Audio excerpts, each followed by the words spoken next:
Hello, gamers. Oh, what the hell? That's on the wrong thing. Hold on. Let's amend that real quick. Yes, hello. Hi, my name is Fabi Tamarindo, and today we are reacting. Now, I think reacting is low-key bottom of the barrel content. However, I will make an exception here, as this is not just me reacting to random TikToks. This is not me reacting to a narrative video created by somebody else, by a smaller creator. This is me watching Ludwig, aka Professor L's supercut of the classes he gave at Streamer University. For the uninitiated, Streamer University is a silly little event. Well, it's not silly and it's not little, but it's an event. It's an event hosted by Twitch streamer Kaisenap. Primarily, Loki is just like to farm content. I'm going to be so real. But there are some who did take it seriously, like who did take advantage of the opportunity, where it was not just like, okay, I'm going to clip farm, I'm going to be a nuisance.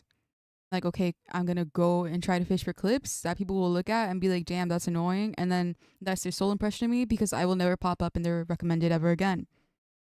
There were some who networked, and there were some, like Mr. Ogren, who took the professor role seriously and tried to actually educate these new streamers. Well, some of them are already established, but you know what I mean. I watch these live because I'm unemployed, but I thought it would be fun to watch and react to as someone who's also kind of sort of a live streamer. Very inconsistent, also incredibly inconsistent as someone who has an editing software installed. And that's not for like no reason. It's not just like downright like, oh, I'm lazy, I don't care.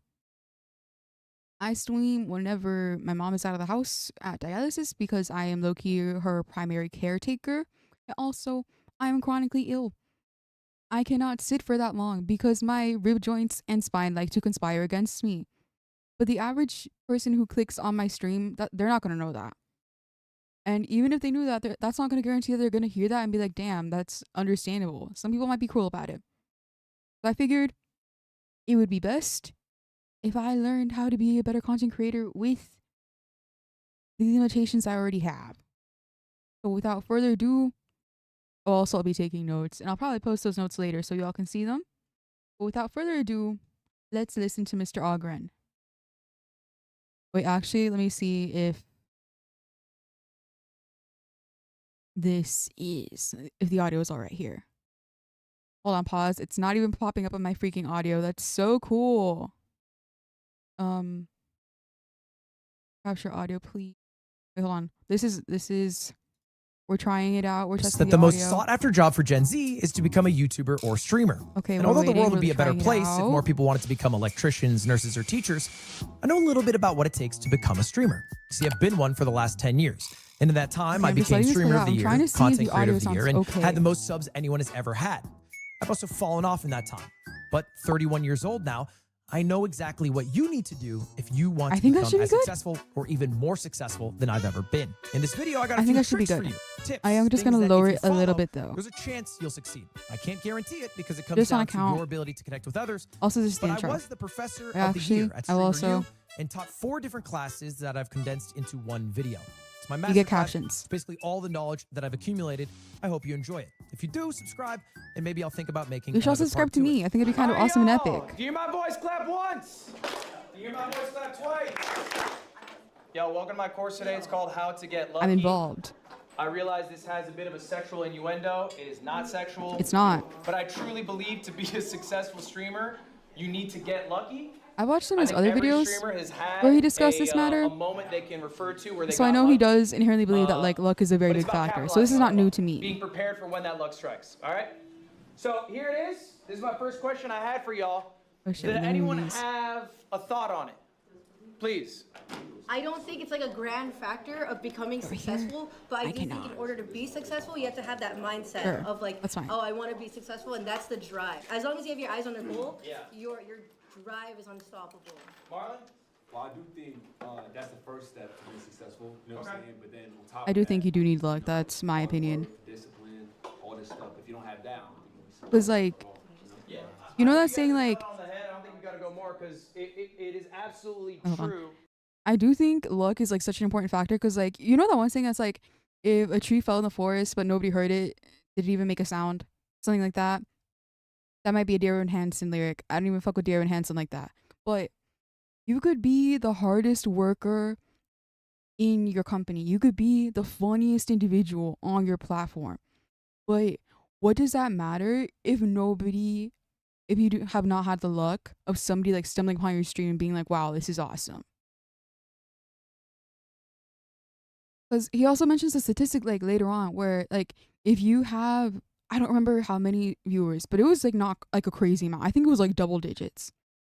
If you have like maybe like 5 or 10 or 20 viewers, you are like in the upper echelon of Twitch.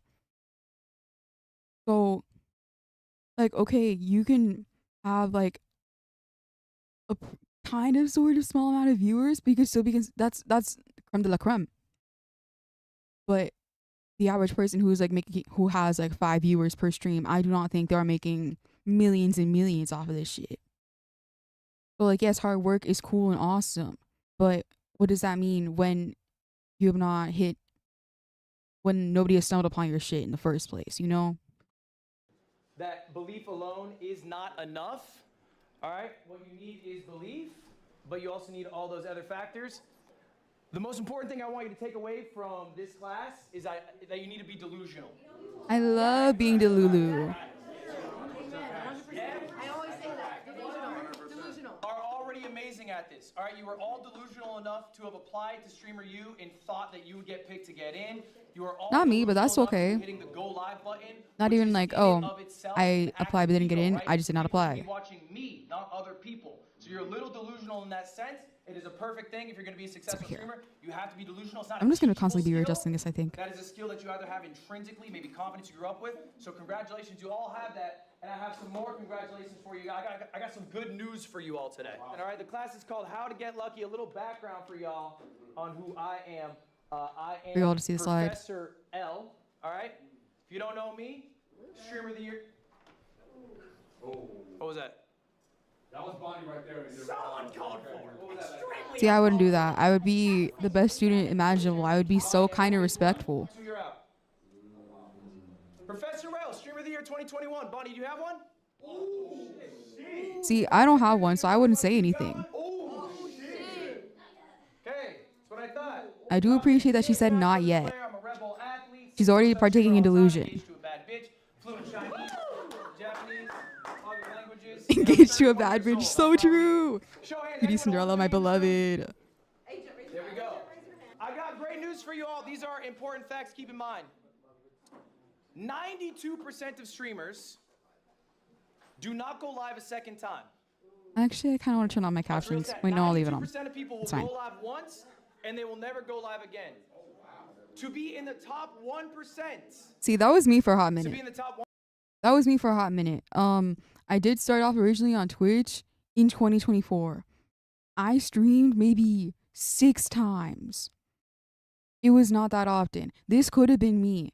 And then I just did not stream for a year because low-key I was just not in the right mental space for all that. But that could have been me. That's probably a lot of people.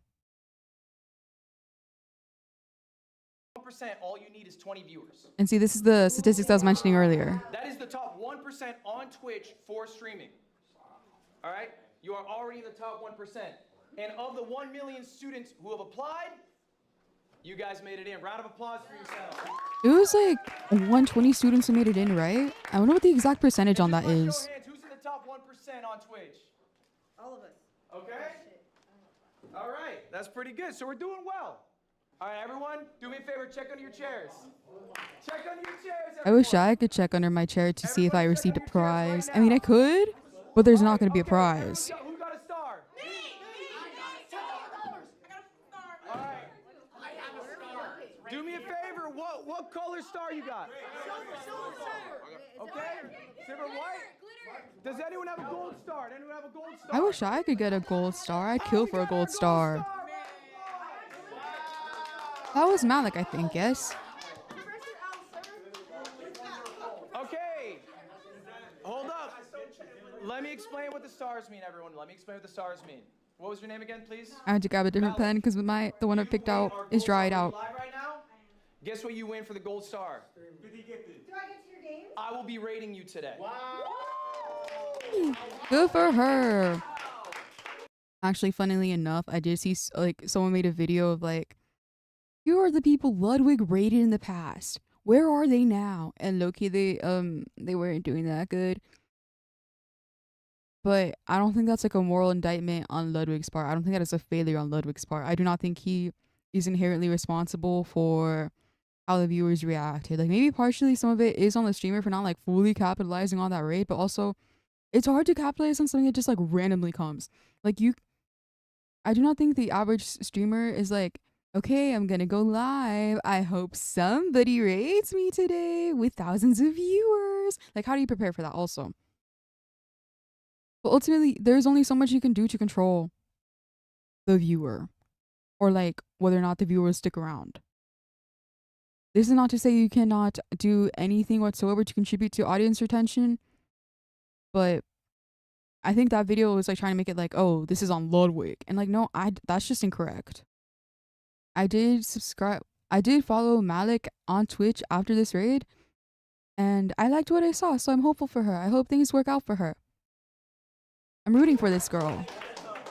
Now, guys, what did Malik do to earn that gold star? Got lucky.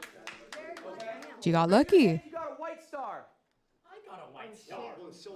I got bad news for you. All right, you guys, and this is a real stat, you guys are going to leave Streamer U less successful than you came in. That's why I didn't go, so that way I couldn't lose anything. I'm about to tell you, they're very important. Most of you guys are going to fail. Most of you in this room actively are going to fail as streamers. I did the math on last year's Streamer 2025 invites. I like how you could have just said like, yeah, you guys are gonna fall off, but bro brought statistics. Wow, that's too much for me. These black dots. Shout out Otto. Before Streamer U 2025, April 2025, that was their average viewership. The red line, okay, that means they went down in viewers. The green line, they went up in viewers. The orange dot is what their viewership is last month, okay? So these are people who they went to Streamer U. They had all that success, all that excitement. I'm about to be a fucking amazing streamer. Now their viewership down in here, okay? I'll give you the stats more concretely so you can really grasp it. The average viewership of all the streamers who participated in Streamer U 2025 is down 287 viewers. Wow. They have. I think he goes on about like the point that I had made about like that one video that was like, oh, Ludwig rated these streamers, but these streamers did not grow because of it. Like, okay, you get your lucky break, you got into Streamer U, but getting into Streamer U does not inherently mean like you're set. Like, let me pause. I pressed it and it didn't go and I got scared. Now, obviously, that's outweighed by people with larger streams. Okay, they have much more of an impact. The median streamer, all right, the median, we know what the median is, right? You slash both ends so you get the person in the middle, all right? The median viewers, all you need to know, has gained 4 viewers before and after Streamer U. Okay? This is you. This is what you will be, all right, next year after all the excitement's over, after all the collabs happened, all right, after your viewership skyrocketed, your followership skyrocketed, you are going to get 4 more viewers. Listen, I'll take 4 more viewers if they aren't jazzed about the idea. Streamers have gained single-digit viewers or lost viewers year over year. Okay, why do we think that is? Streamer U is supposed to be the trip of a lifetime. You're supposed to have made it.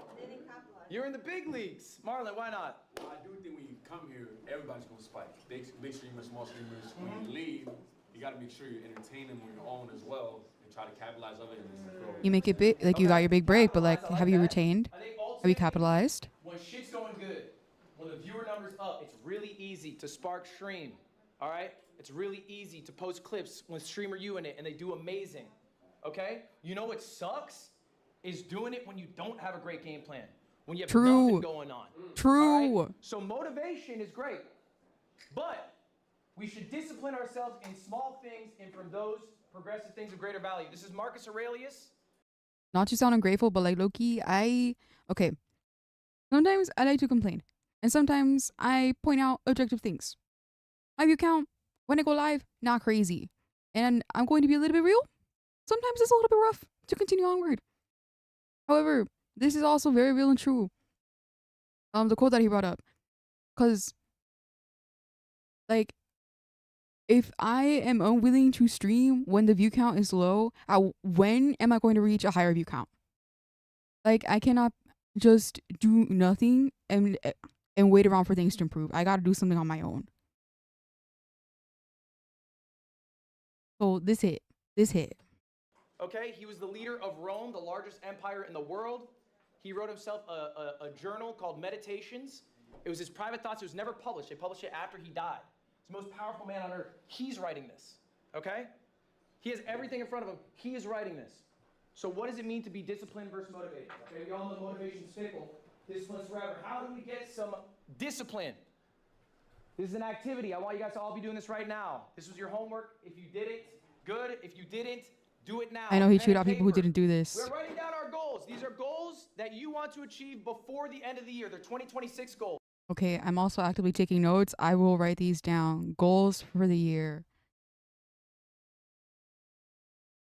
Goals to achieve before the end of the year. I would like to hit 1K, 1,000 on YouTube. That would be cool and awesome. I would like to hit 1K on Twitch. That would also be cool and awesome. I misspelled Twitch. How did I do that? I have an English degree. How did that happen? Pause. Oh, where's my whiteout? What are the other goals? I would like to post consistently on other platforms. Okay, I don't have whiteout. We're just going to cross that out. And when I post a picture, we're going to pretend that I did not misspell it. And we are not going to make fun of me because that would be cruel. And we do not partake in cruelty around these parts, right? We're very nice to me. Let's see. I would like to post more on TikTok and Instagram because like those are very short form heavy platforms. Like YouTube and Twitch also have like things. They also have means for you to post clips, short form and everything. But they are not like, that's not like the primary thing you go on these websites for. Oh shit, wait, hold on. Do not make all your goals metric based and make goals that you have control over. You know what? Stream more consistently. And post videos more consistently. I think my strength, I mentioned I'm an English major. I can write a script. I do have one YouTube video out. And I just finished recording voiceover for another one. I think I can write. I do think it's possible. So I do think my strength is pre-recorded content. I would like to do that a little bit more. But I would also like to do... There's something he mentions. I don't think he mentions it in this particular first class. This is the... Okay, he doesn't have timestamps for them. That's cool. In a different class, he mentions a content funnel where you treat streams as recording sessions. If you are doing something on stream that you would not edit down into a video, then why are you doing it? Low-key, that's something I gotta work on. Sometimes I just stream. I stream Overwatch. I do dog water in Overwatch. And I'm like, okay, I streamed today. That was a few hours of my day. A few hours of somebody else's day. The few viewers that tune in, thank you so much. I hope they appreciated my dog water gameplay in Overwatch, and that's it. But like, okay, I was background noise. What now? Are people going to tune in? Are people going to continue to tune in because they want background noise when they can get that from anybody else, and probably better, more engaging background noise, if anything? I think in my head, like, the content funnel is I stream story-based games. Those are recording sessions, and then I edit those down into a supercut or perhaps like episodes depending on the length of the game. But like I mentioned earlier, I watched like these classes live because broke and unemployed, and well, I do have a college degree, but I'm currently uneducated because I'm not in school. So I did have the time to watch these. So I've thought about these a little bit. Oh, and this one's, I don't think this is going to apply to a lot of people in this class. Post covers. I have a little, listen, I am a poor man's VTuber. I'm a PNG tuber. I drew this motherfucker myself. I have recorded vocals for 3 different covers and I have mixed none of them because I low-key do not like hearing myself sing. Like hearing my own speaking voice, that's fine. But hearing myself sing, especially if it's like, I gotta tweak the notes with Melodyne or some shit. I gotta like pitch correct. I'm like, ugh. Those, I want to be able to like suck it up and like be able to mix those and then go on to like edit a very basic music video. But that's something I want to work on.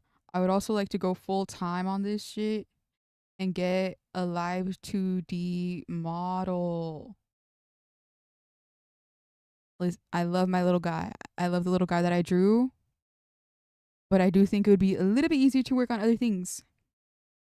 If I had like a model, I think that would be a little bit more visually engaging for certain kinds of content.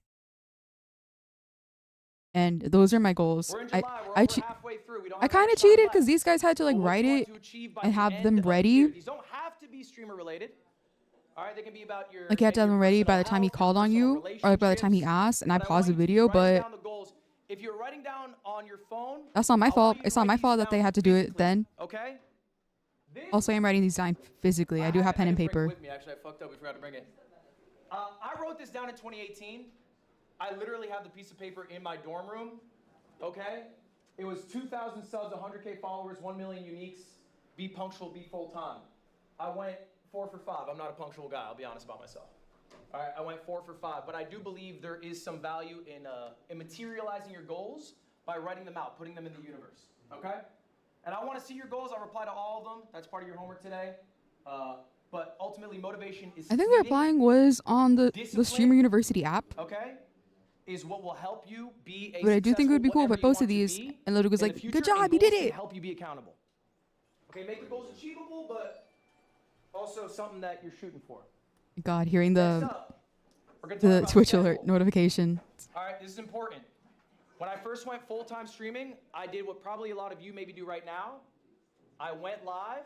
When I woke up, I went to bed. When I was tired, I woke up whenever I woke up. And I sort of did that on repeat, but you probably have recognized, maybe some of you who started full-time streaming from a regular job, schedule kind of helps. It helps make sure you wake up at similar times, get similar sunlight, you eat correctly, you're working out correctly. I need a schedule so bad. I don't think people think enough about streamer schedules. They just think about when can I spark, how long can I be live? And I think a lot of you right now, who's doing 24/7 here? Sick in the head, respectfully. Look, what possesses you to do that? I can't do that. Capitalizing on it, okay? But let's get a good schedule when we get back. I'm gonna tell you this is my ideal schedule. Okay, I'll work on mine right now. I would also like to get up at 9 a.m. 9 a.m. Wake up. I have different things going on different days, but this is going to be like a general, just like, I hope this encompasses it. Let's see. Me time will go up to, oh, he also has like, okay, here's the general shit, and then here's like more details. Wait, that's good. I don't have meetings nor podcasts nor anything of the sort. So I think I will declare me time from, let's say, 10 a.m. to 1:30 p.m. That's me time. Yippee! I stream in the afternoon, Pacific Standard. Well, I think it's Pacific Daylight right now. But let's call that 1:45 p.m. to 4:30 p.m. Stream. I was gonna write it like that with the W. That would not have had aura. See, this is also right here, even in the details. He mentions like the content funnel thing that I'm brought up that he will bring up later. I think I can get maybe Because I kind of follow what corporate VTubers do, where each stream is like focused on one game. It's focused on one thing. Just because like that's a bit easier for me to do in my head. It's easier for me to envision also, so I don't have to like constantly change shit on the YouTube waiting room or like the YouTube live stream. So I think I could maybe get one segment per stream. Hold on, can my pen write? That'd be so cool if you could stream one segment. And then after that, as I mentioned earlier, I am my mother's caretaker. I'm the one who's consistently at home and also consistently available. So let's go from 5 p.m. to 9 p.m. caretaking.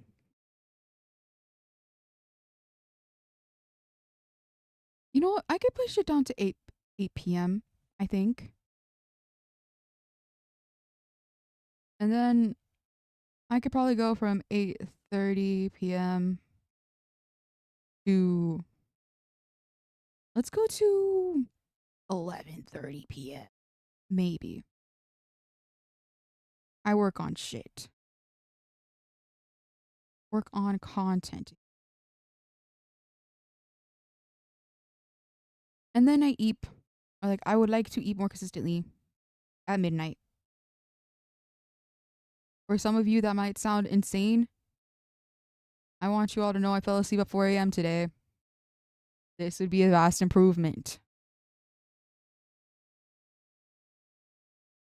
All right, let's let the man continue. When I go live, I wake up 9:30. The first thing I do, first 4 hours of my day, it's meetings. I do some podcasts. I eat right. I do like at least 5K steps. It's just starting my day off. Okay. Next up, 1 p.m. This is probably one of the most important parts of my day. It's me time. I'm looking at people's streams. I'm ideating what I'm going to do on stream that day. That's it. I got nothing else on the plate. It's eat. See, he ideates during that. Wait, hold on. He ideates during me time, but because I'm insane. Okay, I'm insane. And like I mentioned, each stream is focused on like one game at a time. I draw custom thumbnails, or I draw art to have my own custom thumbnails for each game, because I think it would just be lame to just put my PNG on like official art for the game and like put on the logo and that's it. I think that would be kind of lame. I could do that, but it's just a matter of preference. So I feel like I gotta ideate the day before. But that's just me. That's just me being insane. 4 p.m. usually about when I go live. I don't go live for more than 4 to 6 hours. And we're going to talk about that in a little bit why that's I think a good amount of time for you guys to go live for. But I'll do. I got 3 hours in me at best. In my ideation process, and then decompress, hang out with my fiance, eat dinner, chill, and then I try to hit a similar bedtime every day. This is going to be another homework assignment for y'all. This one you guys don't need to show to me, but I want you to create an ideal schedule for yourselves for when you guys get back from Streamer U. What is the life you want to lead? Also, I mentioned like he has a decompress time. I put down working on shit instead. But that is just by virtue of, wait, hold on. What the hell was I gonna say? What was I gonna go with that? I could decompress during the caretaking, I think.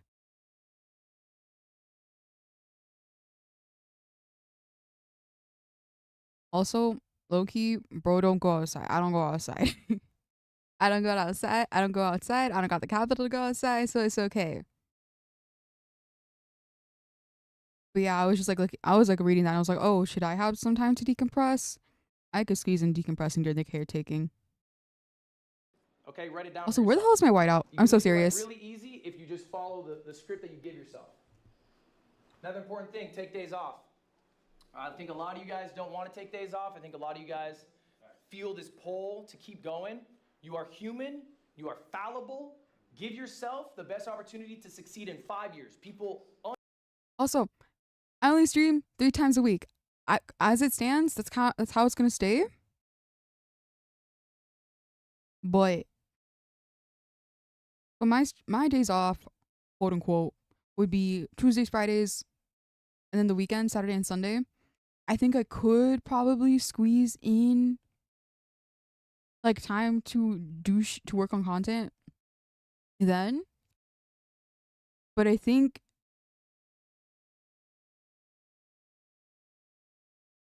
okay, how would that work actually? Also, I mentioned caretaking. The day to day of that is very inconsistent. It varies. So I'm also at the behest of that. I can't just be like, okay, I'm gonna do this during these specific blocks of time. Sometimes shit may differ. Also, my mom's getting surgery done next week, like literally on Monday. So this schedule is already not gonna work out. But this is a schedule I'd like to adhere to when shit is working out. I guess on my days off, I like to wake up at the same time. I would like to claim me time at the same time.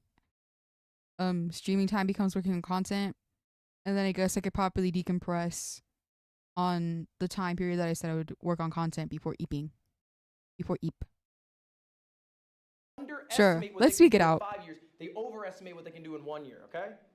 So if you give yourself a little rest, you'll be a lot more successful in the long term. Are you trying to be a streamer for a year and burn out and then be like, oh, I can't deal with content creation? Or are you trying to do it? I'm on year 8, okay? And doing this shit for 8 years is crazy.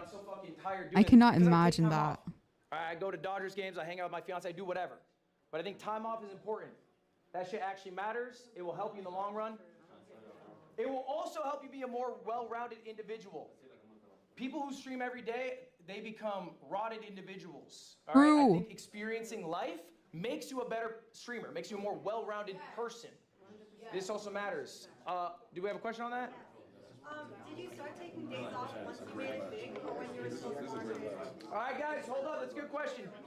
Good question. Did I take days off when I was making it big? Okay, look, it's true that when the number's going up, it is really exciting to ride that wave and do as much as you can to keep it going. It's like what you guys are doing currently with Streamer University. I gotta go live every day. Okay, that's fine. I think it's okay for short periods of time to do that, but make it a short period of time. Recognize, hey, I'm catching this wave. I'm gonna take some time for myself after, all right, to catch up on the life that I haven't been leading because I've been so focused on work. It's really easy for streamers to fall in the trap. You know the trope of like the working husband, barely knows his wife, barely knows his kids, works every day? Streamers do that that's my dad. themselves all the time. So many streamers have amazing relationships online. Offline, they barely talk to the people they stream with. They have no personality. For years after I finished high school, he would still ask me what grade I was in. Took him years to remember my birthday. This is my biological father who lives with me. All right. Who's your GOAT? There's another homework assignment. Take breaks outside of work. I need you guys to be writing down who your streaming GOATs are. Now, for this specifically, all right, it is important for you to study what you are passionate about, okay? Who's be my GOAT? I'm going to be so real. Okay, so the caveat for me, a lot of the people that I watch are VTubers. And some of them do not take breaks. Some of them do not adhere to a lot of this. But I guess it would be good. It would be good to like look at what they got going on and be like, okay, that's my GOAT. What do they do?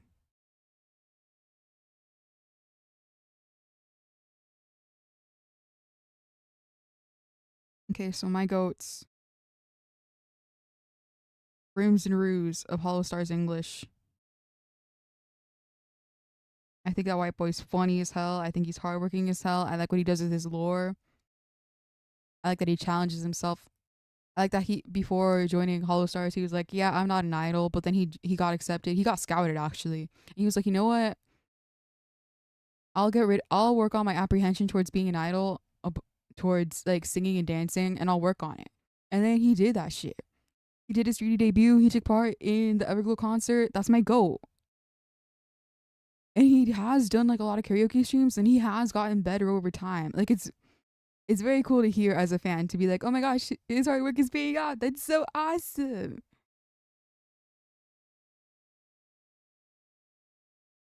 And I guess the other thing is, people look at VTubers and be like, okay, that's just an entire niche on its own. Because they think having a character design on screen, that is enough to be considered different from somebody like Ludwig or Cutie Cinderella, or just like anybody who shows their face. I guess because having a character design on screen does filter people out. They're just like, oh my gosh, this is cringe. As though live streamers as a whole aren't cringe inherently in their entirety. But I would like to be a variety streamer. And I would like to focus primarily on gaming, perhaps a little bit of art. So let's see, who else? What other goats do I have? Vanta Crowbringer, other VTuber. Good at video games, unlike me. He also focuses on lore. I started doing, what's it called? Audio roleplay content. I don't have it in me to do that. But he does take voice acting lessons. Whenever he plays a narrative game, he does go crazy with it. And I do admire that. I do admire his tenacity, his grit to endure difficult video games. I would like to adopt that into my own, what's it called? I would like to adopt that myself. I think it'd be good to mention at least one more goat. Who are my goats? I have my Oshi. I have my Oshis, but I don't know, it'd be like, okay, that's my goat. Like, you are awesome. You are undeniably one of the best to ever do it. Controversial one. Vox Akuma. I think that white boy funny as hell. I never tune into the RPA ASMR because low-key, I was not built for it. I was not built for it. I was not the target audience, and that's okay. But even as someone who did not tune in, the ability to just improvise a narrative while also having like a set goal of like what you want to provide for the listener, I think that is incredibly impressive. I think he's also a lore guy, actually. He's very good at his lore. He's also someone, actually, this also applies to Vanta. Both of them, all three of the guys I mentioned have all been working on their singing, which has been very cool to witness.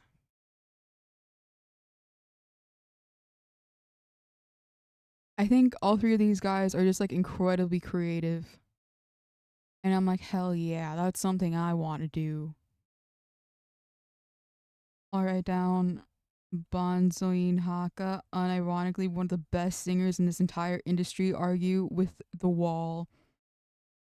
He's very cheery. He's very good at connecting with the viewer. He's very good at connecting with the audience. Incredible singer. If I had a singing voice like Haka, I would never shut up. I would always sing. I am so serious. I want to learn how to do the death growls like he does. And another controversial one, Lyra Pandora. Very silly, very goofy. She has such a love for so many narrative games. She gets so invested. I love that even when so much of the industry went against her, she still endured and she's still here. And I think that is something to be respected, especially when some people got crazy vile about it. Respectfully, I do not think drawing her getting sexually assaulted is doing anything good for your cause, but that's just me. That's just my opinion. And Alouette. Let's pretend I didn't just misspell her name right now. I'll probably rewrite these notes to look a bit neater later on. Incredible singer. She's currently undergoing like a health thing, but she's still like doing her best to stream and create content and everything. She, like Alira and Vox, were in the first Niji Sanji Ian only concert overture. She devoured that shit. I also like that she has gone from someone who was like very a lot of her humor was very focused on self-degradation, but now she's like matured and changed direction. Another goat, Yamino. I think very kind man, very good. He is a good friend. He is someone you can rely on, from what I've gathered from his fellow streamers.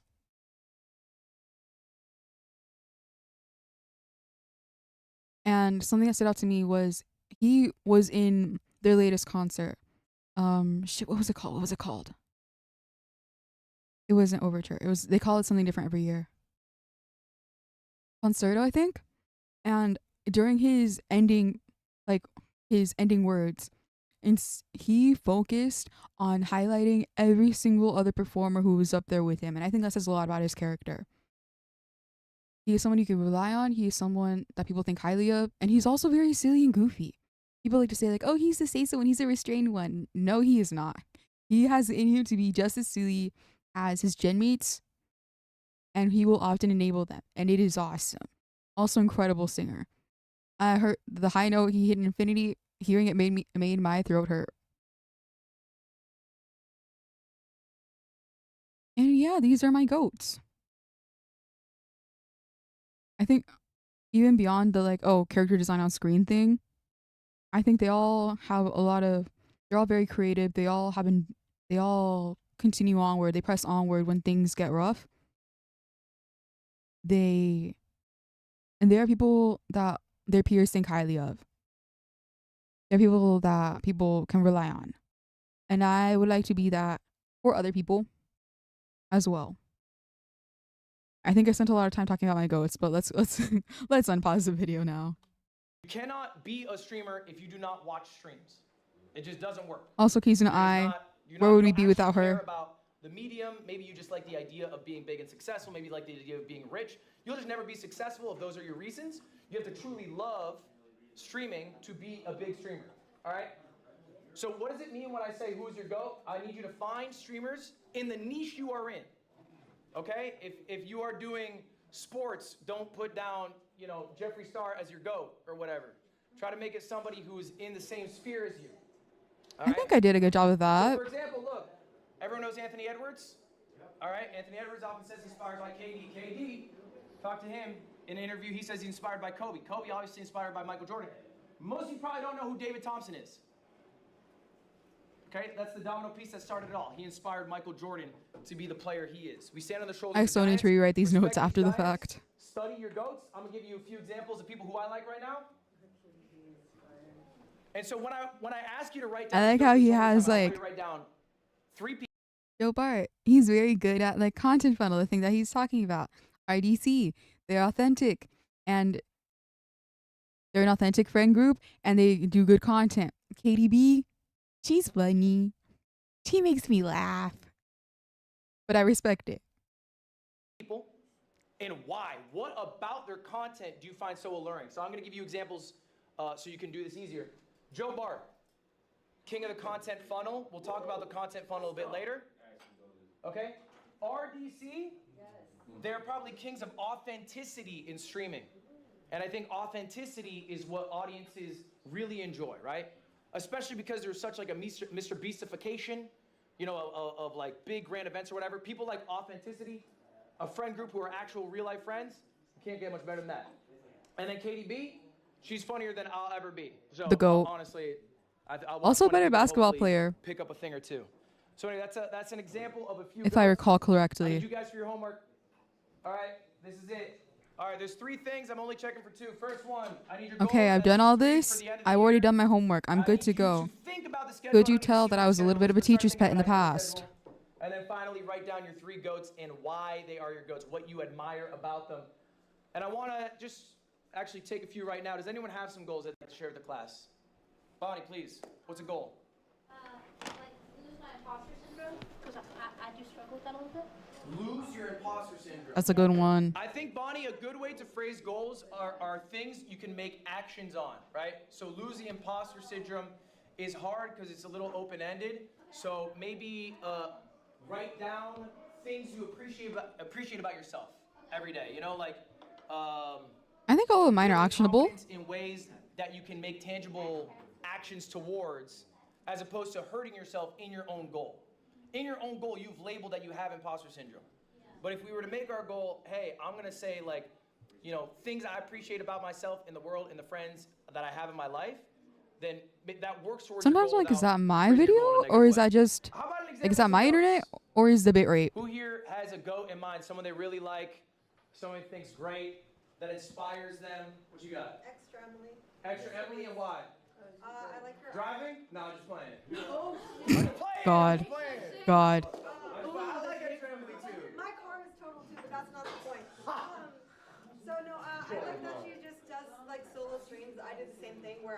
travel. In IRL? Yeah, I'm about to do a Europe tour solo.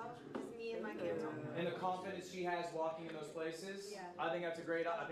Raise your hand by show of hands. Okay, day 2. A streamer. By show of hands, do you want to be a streamer? I have my hand raised. Right. You can't see it, but I do. We're going to sit on this for a moment. Do you want to be a streamer? This question about it. Because maybe you don't actually want to be a streamer. You want to have what streaming can get you. But there are quicker, better, more efficient ways to do that. Maybe you actually just want to be rich. Maybe you want a large social media following. Maybe you want to have a creative outlet. Streaming might not be the best path to do this. Now, I think when people talk about streamers, we talk about the big guys, talk about the Kais, we talk about the Speeds. That's awesome.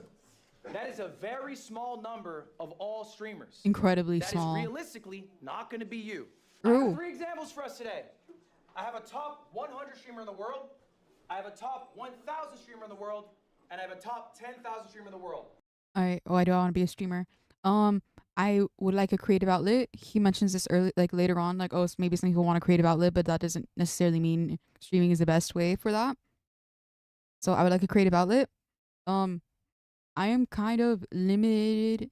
I'm kind of limited in what I'm able to do in my day-to-day life on account of my rib joints and spine constantly conspiring against me. Also, limited capital, limited ability to go outside. So kind of think of like how Iron Mouse started and she was like, I want to build human connection. I would like to do that here as well.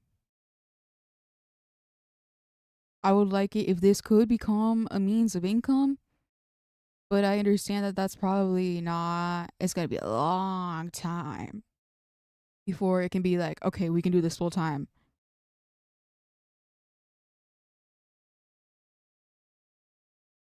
And yeah, I think that's what I got in me. I'm gonna show you guys all their revenue and their viewership. We're gonna pocket watch. Don't pocket watch me. I got nothing. With Mr. Number 95, guys. I've seen maybe $1,000 a year. Excuse me, with myself.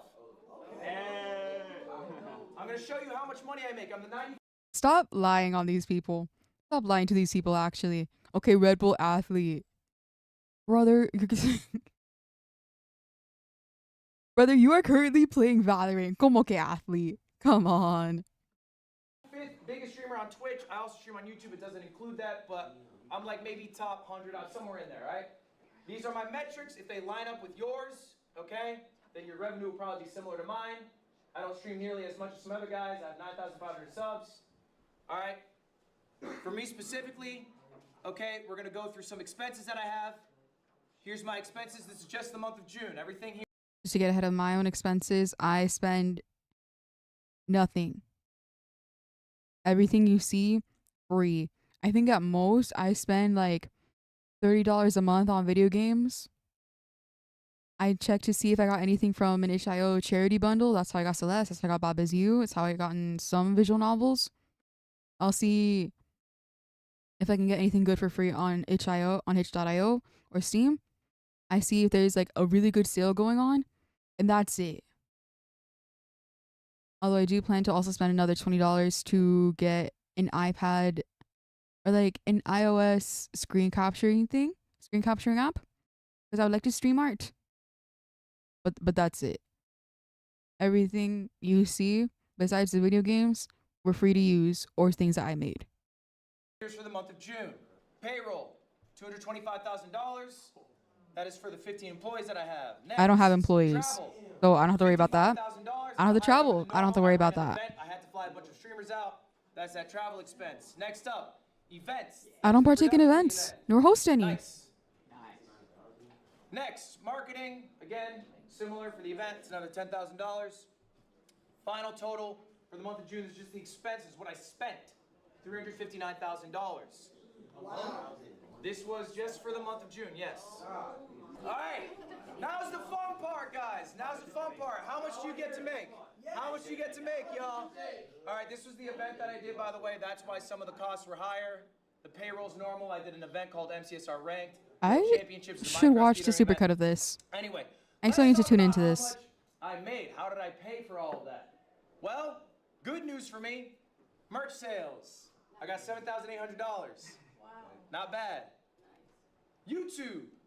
That's just the YouTube revenue. This includes YouTube live streams, shorts, and videos. 270,000.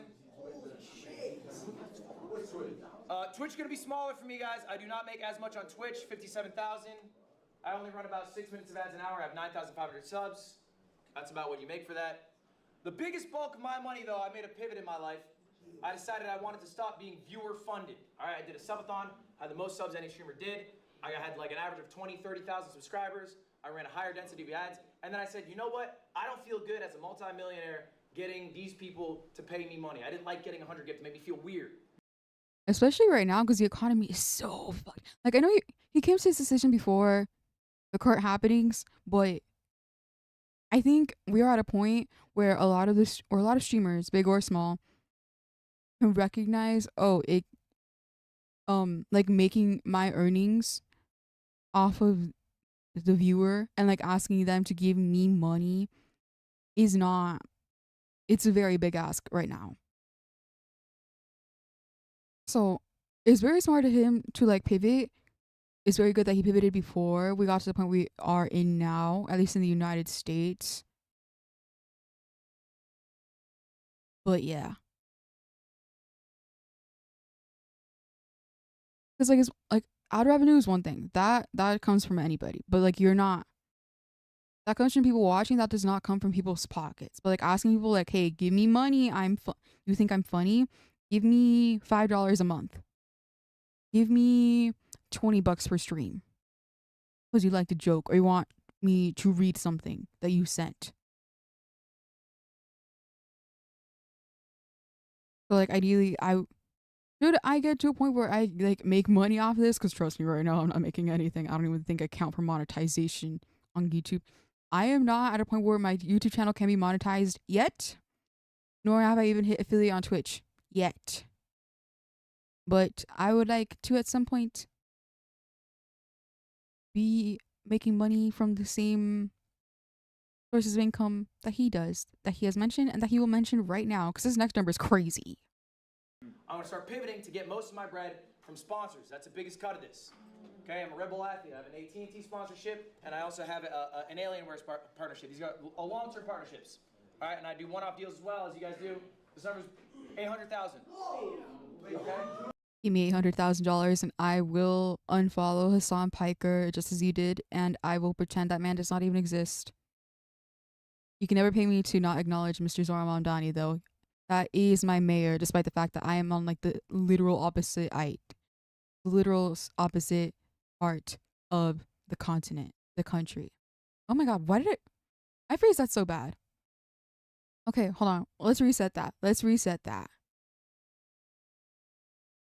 For $800,000, I will forget that Hassan Piker exists just as you did.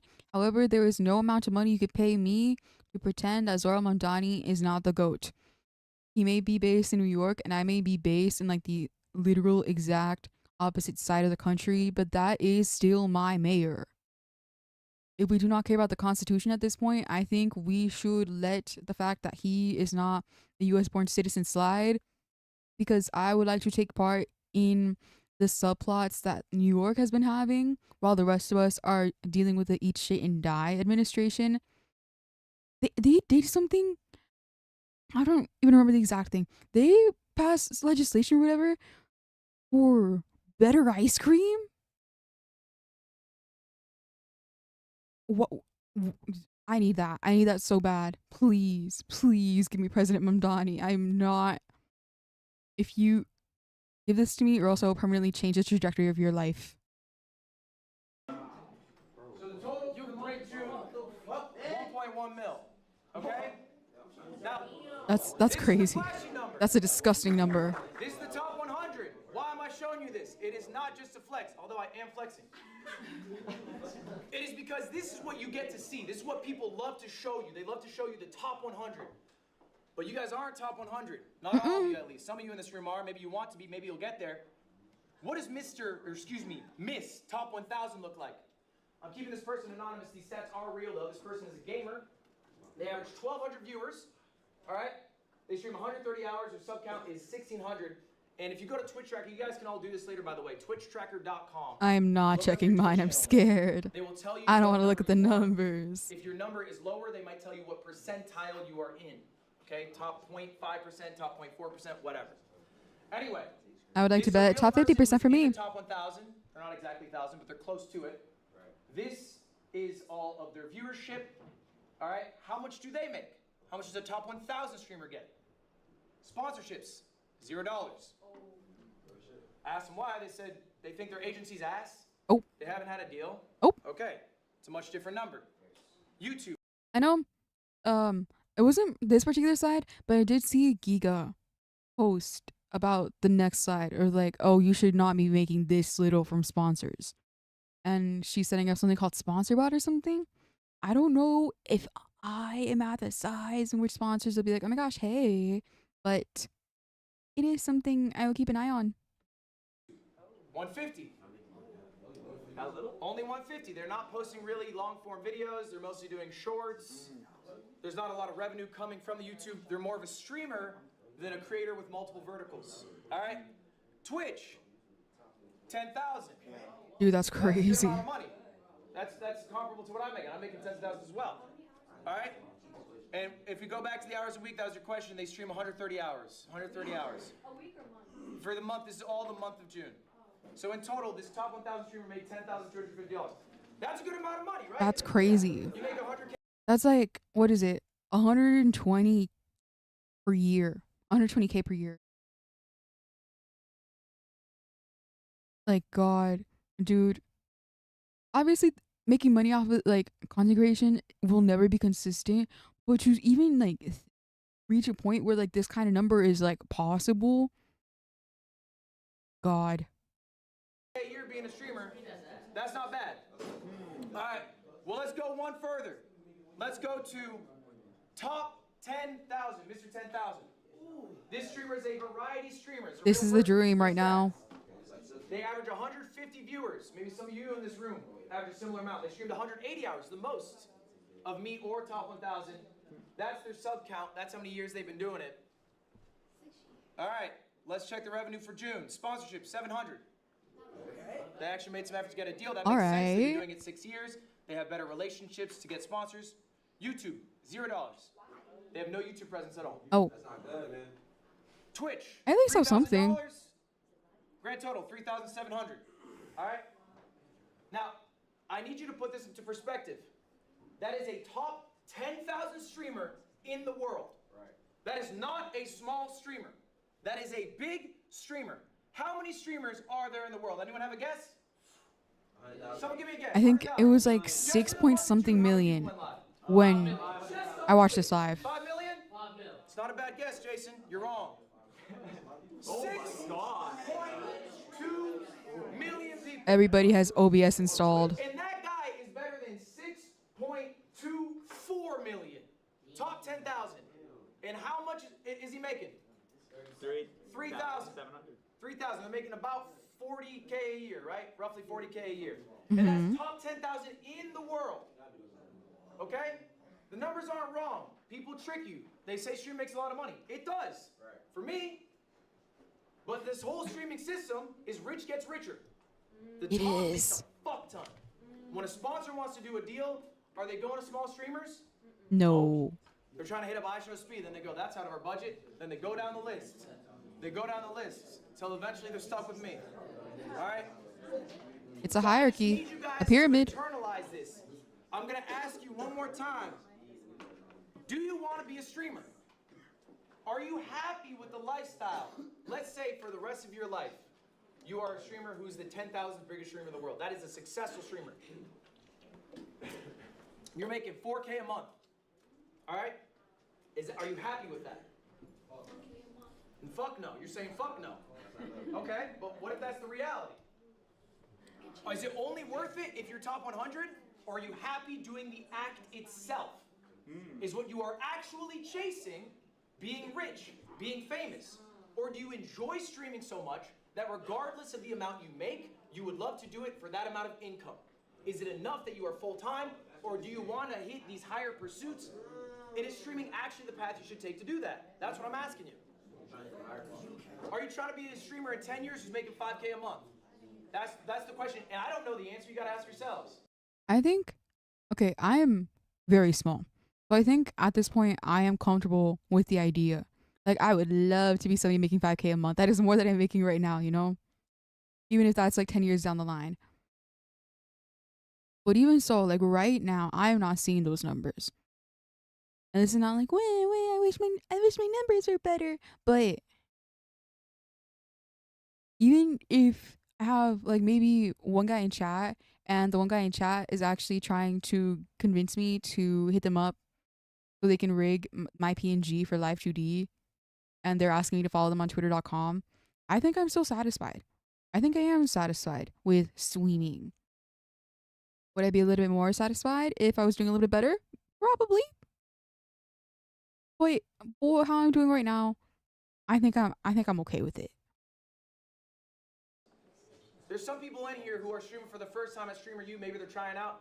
And I would be okay with it in the future. I know it's the buzz, but like there are a bunch of other paths. You can be a YouTuber. You can just be a short form creator. You can be just a social influencer. You could be a real estate mogul if you want to make money. Like there's a lot of other paths you can take in life. You can just work a 9 to 5 as something you're passionate about. You don't have to be a streamer. It's not a guaranteed success. You're not all going to be making millions. All right, let's keep it rolling.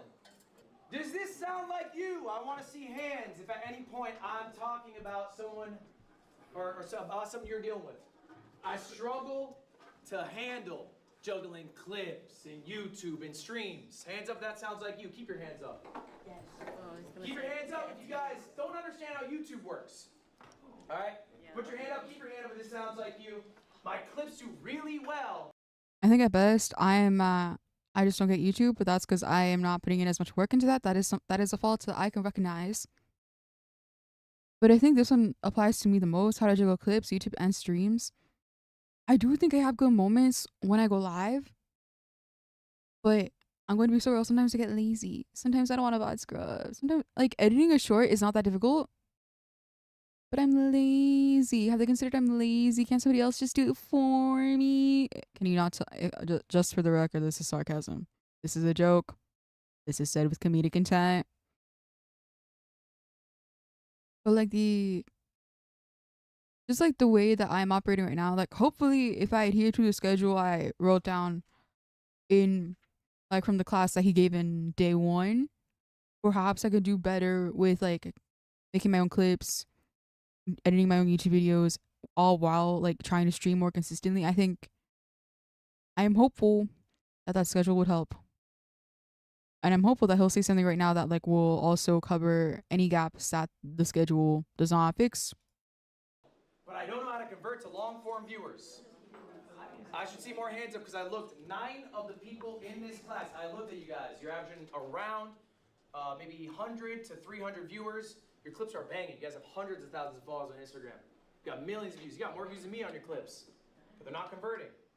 Okay? Have you ever wondered why? Yeah. Okay? Let's hear some theories. Who's got a theory? Why are you not converting? Why are you getting all this success on IG, TikTok, but not on long form? What's up? At least in terms of streaming, sometimes I feel like I don't see the personality of a streamers on the, like their personality on long form versus short form. Like they're a completely different person when it comes to long form streams, so you don't really see their character. I think that's a really good point. I'm going to say this louder for y'all to hear. I'm going to repackage it in a different way. The expectation of the viewer is not met when they go to the long form content. That is what is happening to you. All right? Now, before we jump into that, I have a question for y'all. What is worth more? All right, there's a little quiz time, pop quiz.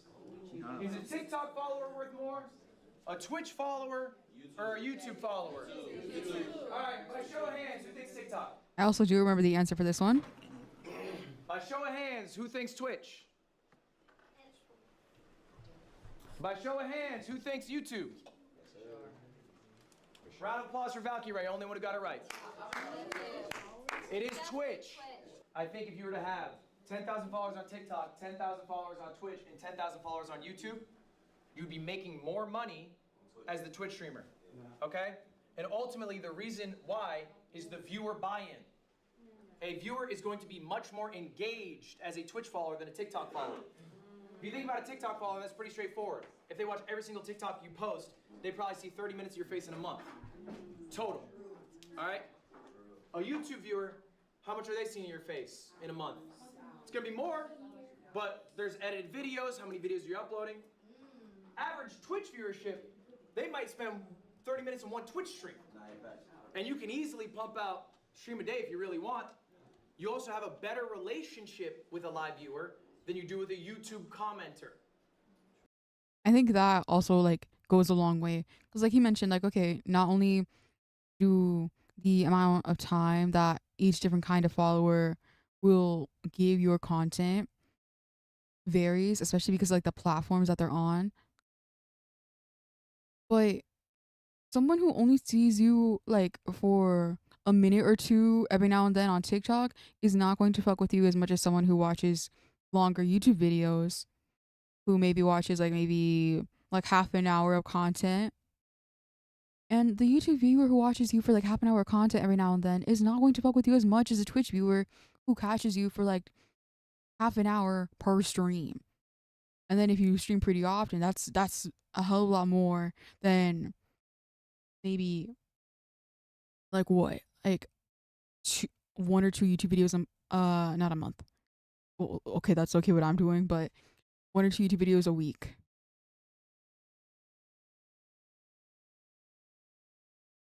So not only is it like a different amount of time, but like a different amount of like, okay, maybe fanaticism. I don't know what to say. I don't want to call it fanaticism. As my Go Crimson Ruse would say, fan energy. They're not always commenting. Most people don't comment, and you're likely not replying to all the comments. But in chat, you're always talking to chat. You got chat on your phone right now. Chat's probably saying some shit right now. You probably looked over and read them. Has anyone read a YouTube comment while I've been here? No. Has anyone read a TikTok comment while I've been here? No. So if you need to sell merch and you have 100 Twitch viewers, or you get a 100 view YouTube video, which one's better? You're trying to push merch to someone. Probably the Twitch follower. They're probably more likely to go buy that. Lacey, why are you disagreeing? What's your Also, different. The value of the same amount of people across those different platforms differs. Cause okay, 100 views on a TikTok would not like you would not consider that like a successful TikTok. 100 views on a YouTube video, you would not consider that a successful YouTube video. But like 100 viewers on a live stream, like let's go with Twitch for this. That's crazy good. Because it's not just like, oh, somebody clicked down. Like somebody clicked on the TikTok or clicked on the YouTube. That does not necessarily tell you like how much time that they gave you. But if you see like 100,000 or 100, if you see a 100 view count on a Twitch stream like actively, that is the amount of people who are actively tuning in at that very moment, rather than like the amount of people who have tuned into a TikTok or YouTube video since that shit was uploaded. And like anybody, like well, not anybody. Okay, how do I phrase this? It is more difficult to get 100 live viewers on Twitch than it is to get 100 overall viewers on, or 100 overall views on Twitch or TikTok or YouTube, because that is not like,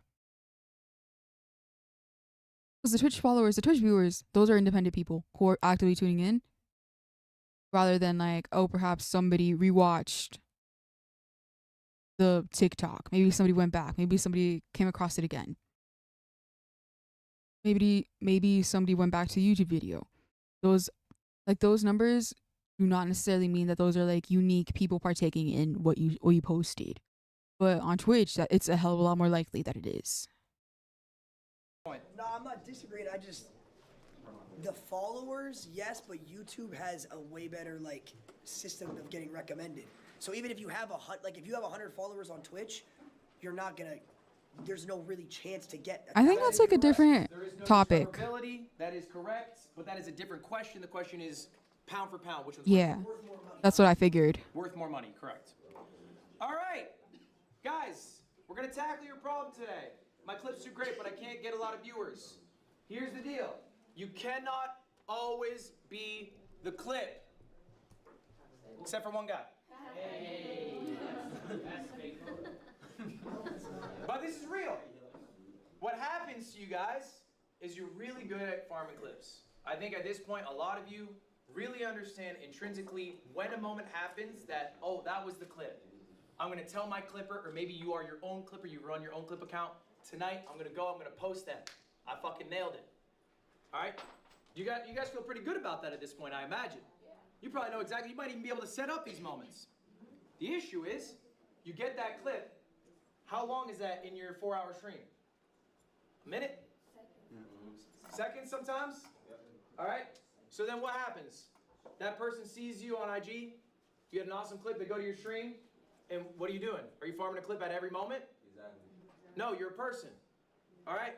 We're not always exciting. We're not always on. I know I'm not. I'm definitely not right now. There are people who have balanced energy. I Show Speed has insane energy. Literally every second of that stream, you're like, holy shit, how is he still going? I can't do that. I'm a limited quantity guy. And then I need to go take a bath. That's me. I'm honest with myself. I know my strength isn't to perform in a way that will not be met when the viewer comes to see me. I have to be authentically me at all points.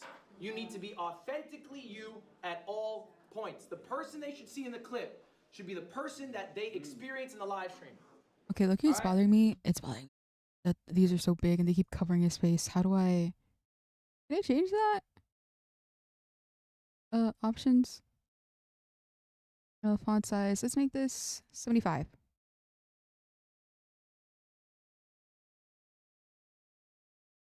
Okay, that should be better. Otherwise, they're just gonna get bored and leave. You're not to clip you in every waking moment. Except for wrong. Why did I show these people? What's special about these people? Any guesses? They are all on Streamer U, but there's something more. They've grown a lot lately. They've grown a lot. That's true. They're always themselves. They're always themselves. I like that. So these three are 3 of the 5 most successful streamers from last year. These are you. These are for them. You should aspire to be this year. All right. I'm going to be so real. I knew of Arky. A lot of my exposure to like most streamers is from Alveus Sanctuary, and I had seen Arky with Yugi on Alveus Sanctuary when they did a tour, and I was like, wait, these guys rule. I had heard of Yana here and there in passing. I do not know who this man is. I'm so sorry to this man, like that one Kiki Palmer clip. What the hell did I say? I'm so sorry to this man, like that one Kiki Palmer clip. I do not recognize this man. I don't know him. This is not like a judgment of this man nor a moral indictment of him nor his content. This is just this is a personal failing of mine. These people have all increased by, I'm telling you, like 5,000 average viewers. They all went in with hundreds. They now have 1,000 viewers. Okay, they're now go for them. Amazing. Okay, I think they all have different strengths. We're gonna go all through one by one. What did Tota do at Streamer U? Oh, Tota! I did see a clip of him. Probably the strongest relationships of anyone at that event. That was able to get him, friends with Kai, friends with Ray, and Mafia-thon 3. Okay, to build a foundation, but build relationships with people here. Okay, Arky, I think, is one of the kings of authenticity. Arky wears his heart on his sleeve. It is obvious to everyone who's with him and everyone who watches him. So what you get in the Arky clip is such a kind man. God bless that man. Hang out with him in real life. It's what you get when you watch him online. He's the same guy. Yano, probably one of the nicest motherfuckers I've ever met. And she's always like that. It's crazy. I expect her to break at some point. She never breaks. Ultimately, guys, look. What I really want you to take away from this is it's all right to farm a clip, but you should be farming it as you. Okay? Yeah. Don't, have a burst of 1 minute of energy and then you're back to being somebody else. Be consistent. Be consistent in yourself. Be honest to yourself. All right. My good friend, the content funnel. This is an idea of how to efficiently stream. Right now, when you guys stream, what are your strengths? Getting a couple clips. Nice. We can do better. I want you to start shifting your paradigm. A stream is now a recording session. Right. We're not just booting up stream to fuck off for 4 hours, get 3 clips, go home. We're not booting up stream to play a video game for 6 hours and stream, go home. That's me. That Except it's 3 hours. Your time is a less efficient use of your time. This is a recording session. What can you record in a stream? This is an example of one of my streams. This is one of my best streams. Why is it one of my best streams? Did you make two? You had fun. No. You had an event. No, I did not have an event. The title is Games with Friends. CoffeeZilla video later. Authentic. Authentic? No. No, not authentic. Video out of it. I got a video? A good video out of it. Every second. I got multiple videos.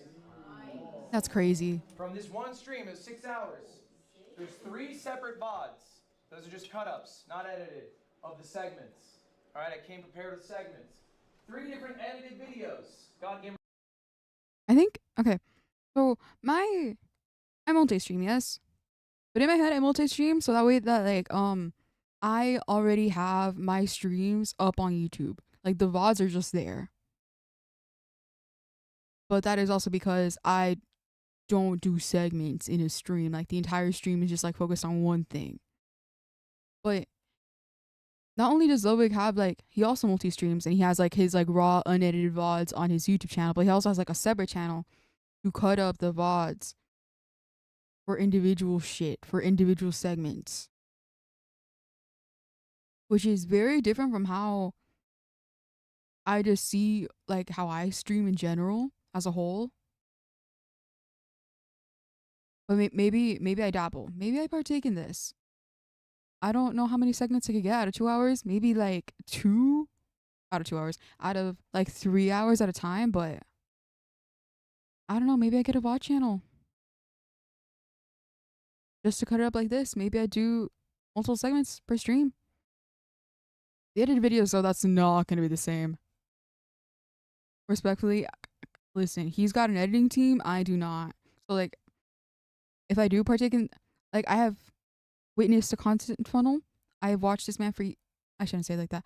I've been subscribed to this man and have watched his content for years. I've seen the content funnel in action. I think for me right now, if I were to implement said content funnel, it's going to look different. I don't got an editing team. It would just be little old me. Like, it would be easier to, like, cutting up a VOD is much easier than doing all this. But I would like to get here at some point as well. It's a challenge I do. Mentioned Chameleon with some friends, and I reacted to a CoffeeZilla video. And then I also had a couple clips out of it. Okay? That's all from one stream. That was 6 hours. I recorded all of that. Just for your information here, I didn't put it in this slide. The streams, they made 5K. It's pretty good. Okay? All of these together, they made 25K. That's nasty. That's sick and twisted. And you're able to get all this out of one stream if you just spend the time to plan out what you are going to do on stream. I think every streamer should be streaming in the sweet pocket of 100, 150.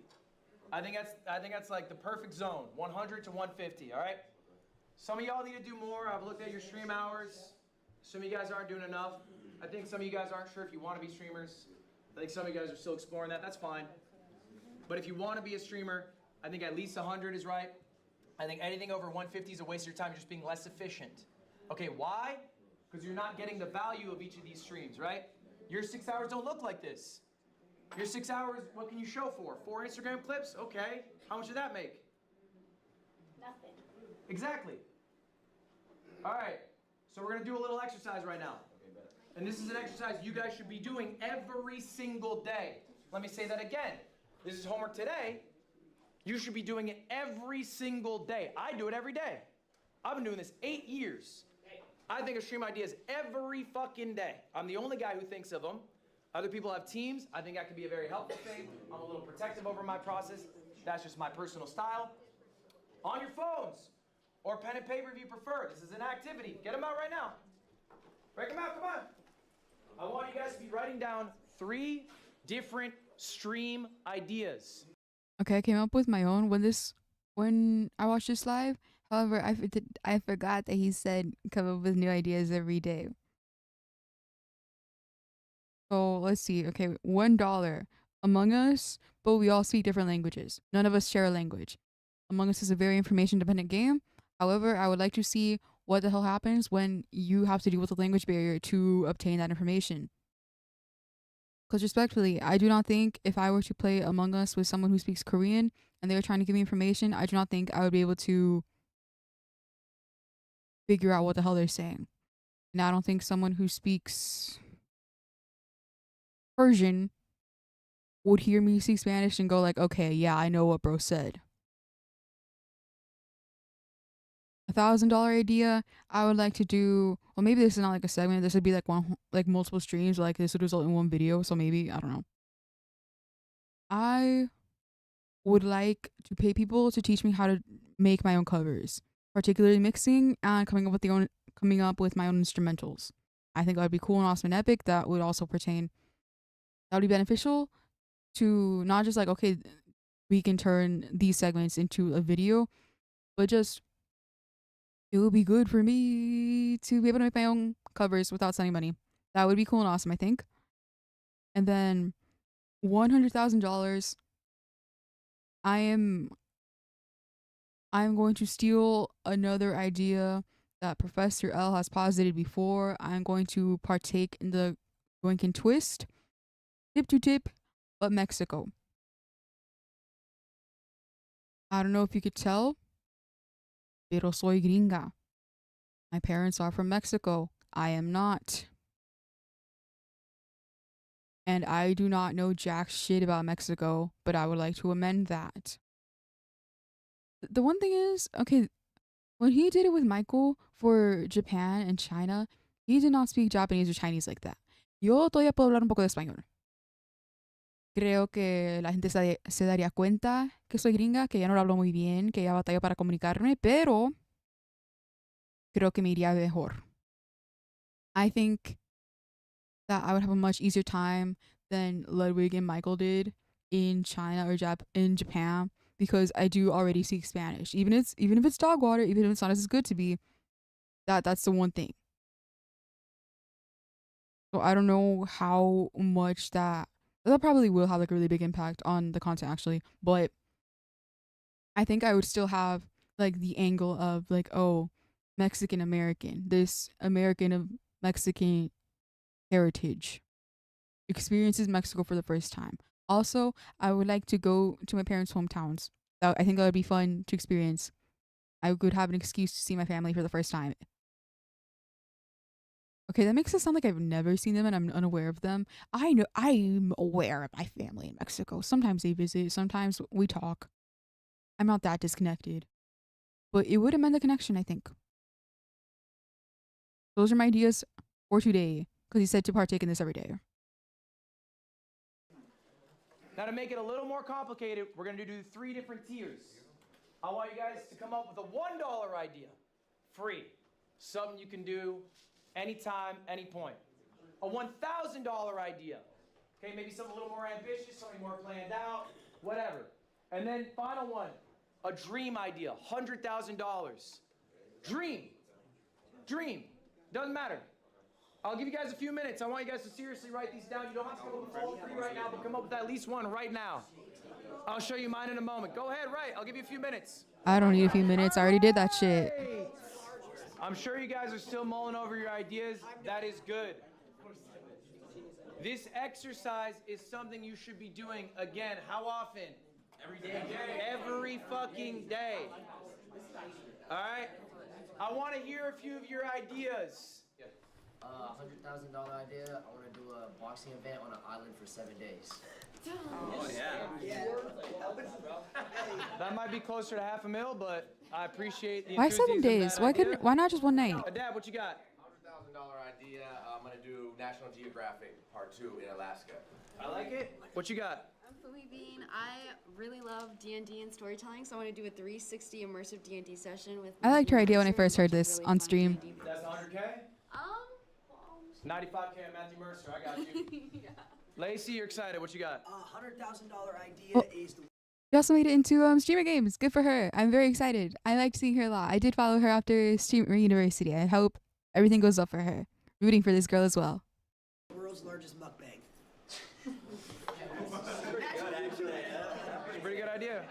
All right, last one. What you got? Casino stream can't leave till you double the 100,000. Love that. Love that. That's a good idea. That's a great idea. All right, guys. These are really good ideas. Okay? But I want to talk about what makes an idea good. All right? What makes a stream idea good? I'm a little different than you guys. I'm older. I've been doing this 8 years. When I stream, I'm thinking about a YouTube video. I'm not thinking about a clip. That's how people do it in modern day. I think we should all be thinking of both. I think you guys are already good at the clip. That's second nature. Let's stop thinking about it. Let's think about the thing that's more sustainable. Holding long-term viewership, making a YouTube video, being authentic. Let's work on those weak points. The clip is second nature. For me, I have to do the opposite. The YouTube video is easy. How do I get a clip? I'm 30 fucking one. I don't know what to do. That's not all. That's what you're done. It's practice. It takes time. So anyway, I'm going to go through a couple of my ideas here, and then we're going to talk about what makes an idea good. This is one idea here. This is a thumbnail for it. It's called Bro v Bro. Big fan of the series. A lot of people stole this idea. It's a good fucking idea. It's basically me versus another creator, finding out who the better gamer is. We do a best of 7, competing in a variety of video games. All right, I've been doing this for years now. I know it's a good idea because Ron stole it, Jason stole it, Jinxie stole it. One note on that. When someone steals your idea, congrats, you did well. Do not feel bad about it. Do not be bitter about it. Do not reach out to them about it. It is okay. And here's ultimately the truth. Someone who steals an idea makes you their ceiling.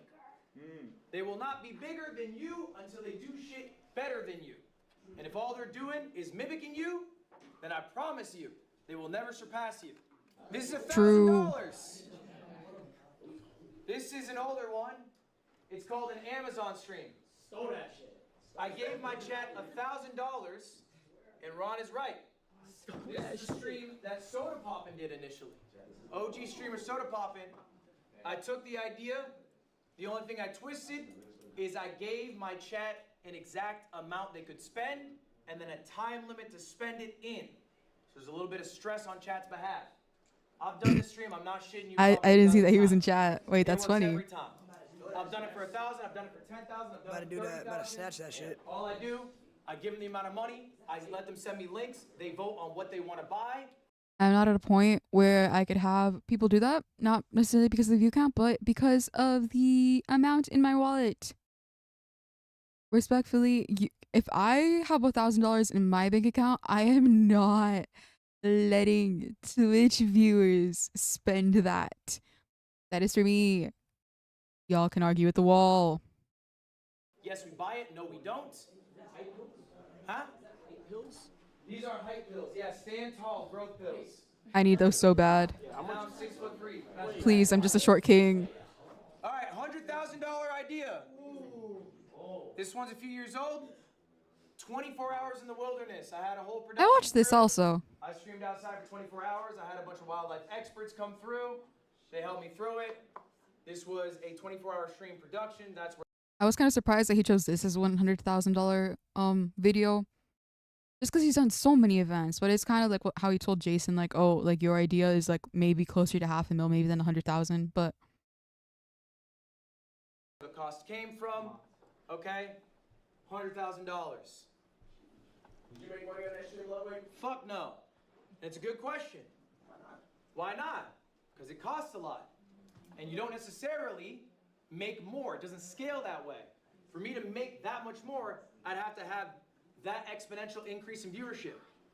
I'll say maybe at the time I was averaging like 17K viewers. I think for this stream I might have had like 27K. It was around there. I remember that. It's not enough to cover all the bills. Was it worth it? What do you think? Yes. Yeah. Why? I think now you have the case study of what that much money turns over for content. You know when you can spend that much money, when you should stay at the crib and spend less money, and you know it gives you an idea of where. Yeah, was it worth it? Around. That's true. I think you can trial things. I think you should take risks. I also think it's okay to have lost leaders. Big ideas, big events. Maybe they don't make a lot, but they mean a lot to the people who watch you. People see the effort that you put in. If you are not doing things that are exciting to you, exciting to them, viewers slip away. There's a lot of competition out there. There's a stat I heard year over year, all right? Your viewers will change. So maybe if you have 1,000 viewers this year, if you have 1,000 viewers next year, 50% of those people will be different. Damn. That's the turnover. 50% of those people will be different. It's not the same people coming in. You don't have the static pool. People got lives. People get older. People stop watching streams when they get 30. They got a family and shit. So sometimes these lost leaders can also bring in those new viewers. They can help recycle the people who are eventually going to leave. I got one more for y'all. I think it's interesting that he mentions like, okay, focus on bringing new people in after. Hold on, my captions aren't working. Pause.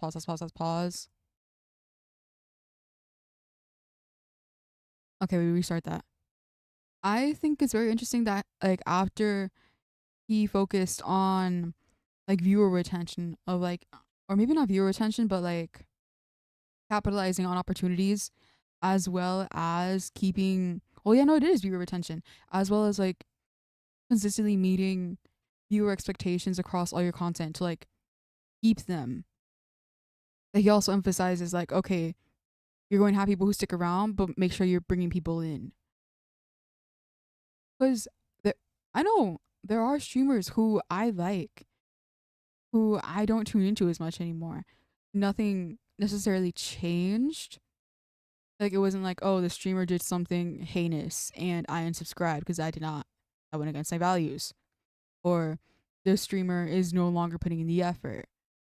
But I guess I would say like, okay, they didn't give me new reasons to stay. Because there are streamers that I'm like, okay, I will go out of my way to make sure that I can watch their stream. Maybe there's a time zone difference. Maybe I'm working on other things while they go live. I'll make sure to multitask.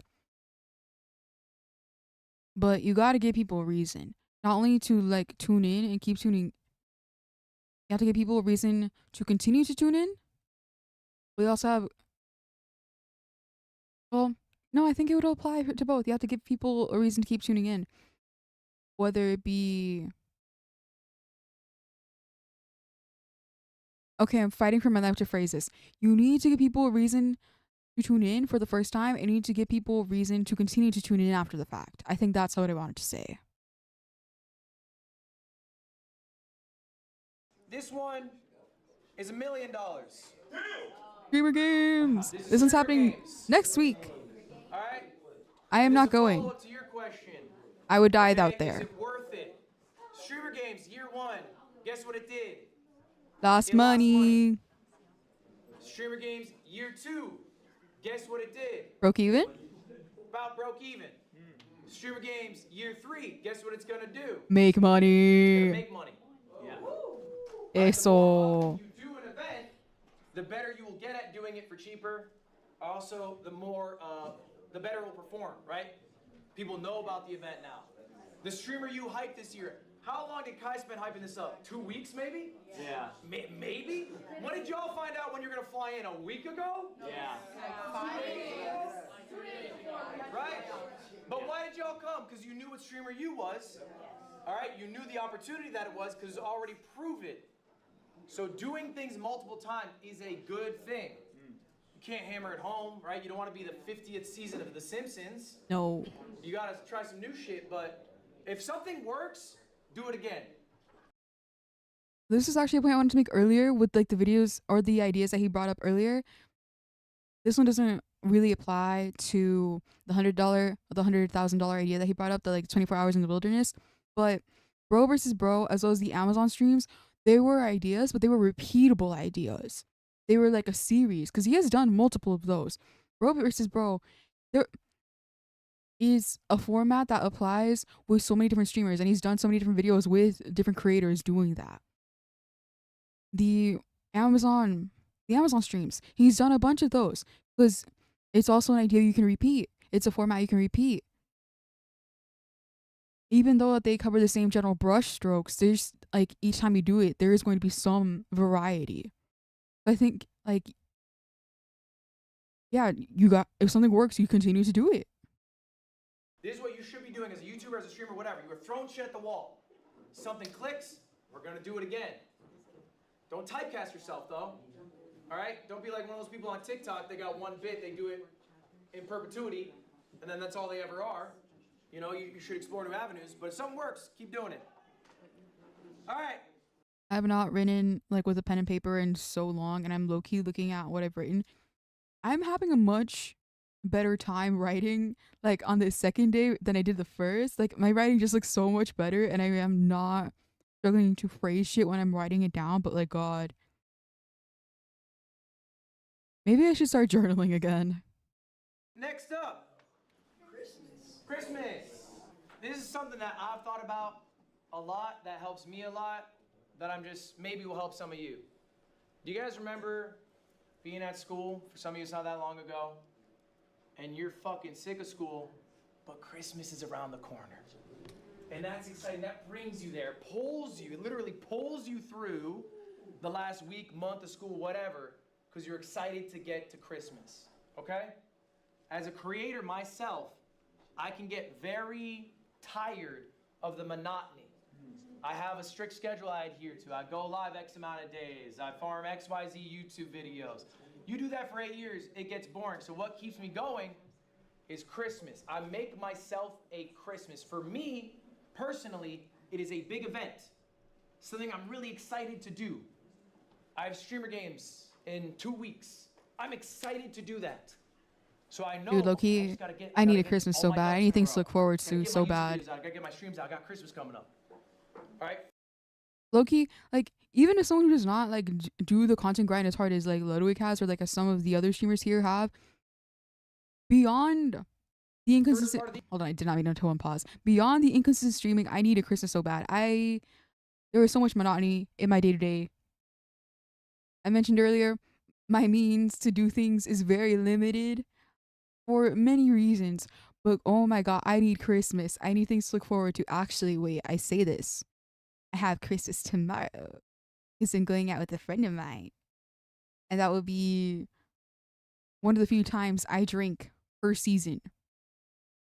We can hang out without the alcohol. I have a very healthy relationship with alcohol. I do not abuse it. But it is something I'm looking forward to tomorrow. So I guess my Christmases are hanging out with my friends, having a good time.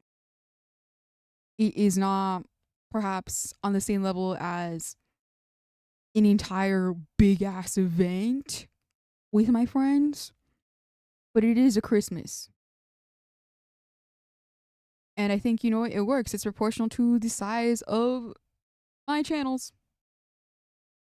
So I guess keep it, I don't know if that's perhaps a point he's trying to make, but maybe having your Christmas is proportional to all that would be good. Like, I don't need to go like, okay, I'm at 350 subscribers on YouTube. Let me book a vacation. I don't think this is the point he's making, but this is the point I'm making to myself. Here I do this event called Tip to Tip, a motorcycle around the world, my friend Michael Reeves. That is Christmas. I'm so excited to do that. Actually, interesting to know, his Christmases are still content. Like, they're fun. They're good. I've had a very fun time watching streamer games these past few years, and I've enjoyed Tip to Tip Japan, Tip to Tip China, but I watched these live. I don't remember if he mentions having a Christmas beyond content. I hope he does. But I know I gotta do my work, okay, before to get to that. Make yourself a Christmas. It can be or maybe whatever. the enjoyment outweighs the fact that they're content. Maybe who knows? It is a big streamed event. It's nuanced. Maybe it is a YouTube video recording. Maybe it's a vacation. That's fine. Okay, here he mentions it. Make yourself a Christmas so that you can look forward to, you can get through the day-to-day of life. Next up. This is the number one lesson. This is something I can't teach you. I can't tell you the playbook for how to be successful exiting Streamer U. Because if I did, you would all use it and it wouldn't be successful. True. Someone here is going to rise above the rest. Someone here is going to offer viewers something unique that other people aren't offering. I'm a small streamer making a cozy environment. Okay, I've seen that. Maybe that's fine, maybe you're happy with that. That's not gonna be the person who's the #1 streamer come out of here. I'm loud. I like being the center of attention. Okay, we have enough of that. You are not gonna be the #1 streamer coming out of here. So what are you doing to be different? What are you doing that people are drawn to? This is tough, this is intrinsic, this is personal. I cannot tell you what it is, but ultimately whoever is successful will do this. Dean Sinat. I'm just here to look around. Guys, we love to see it. We love to see the support. We have about 5 minutes left in class. What would I do to be different? Because okay, character design on screen. That's enough for a lot of people to consider me in a niche. A niche that they'll tune into, a niche that they won't. That's difficult to say.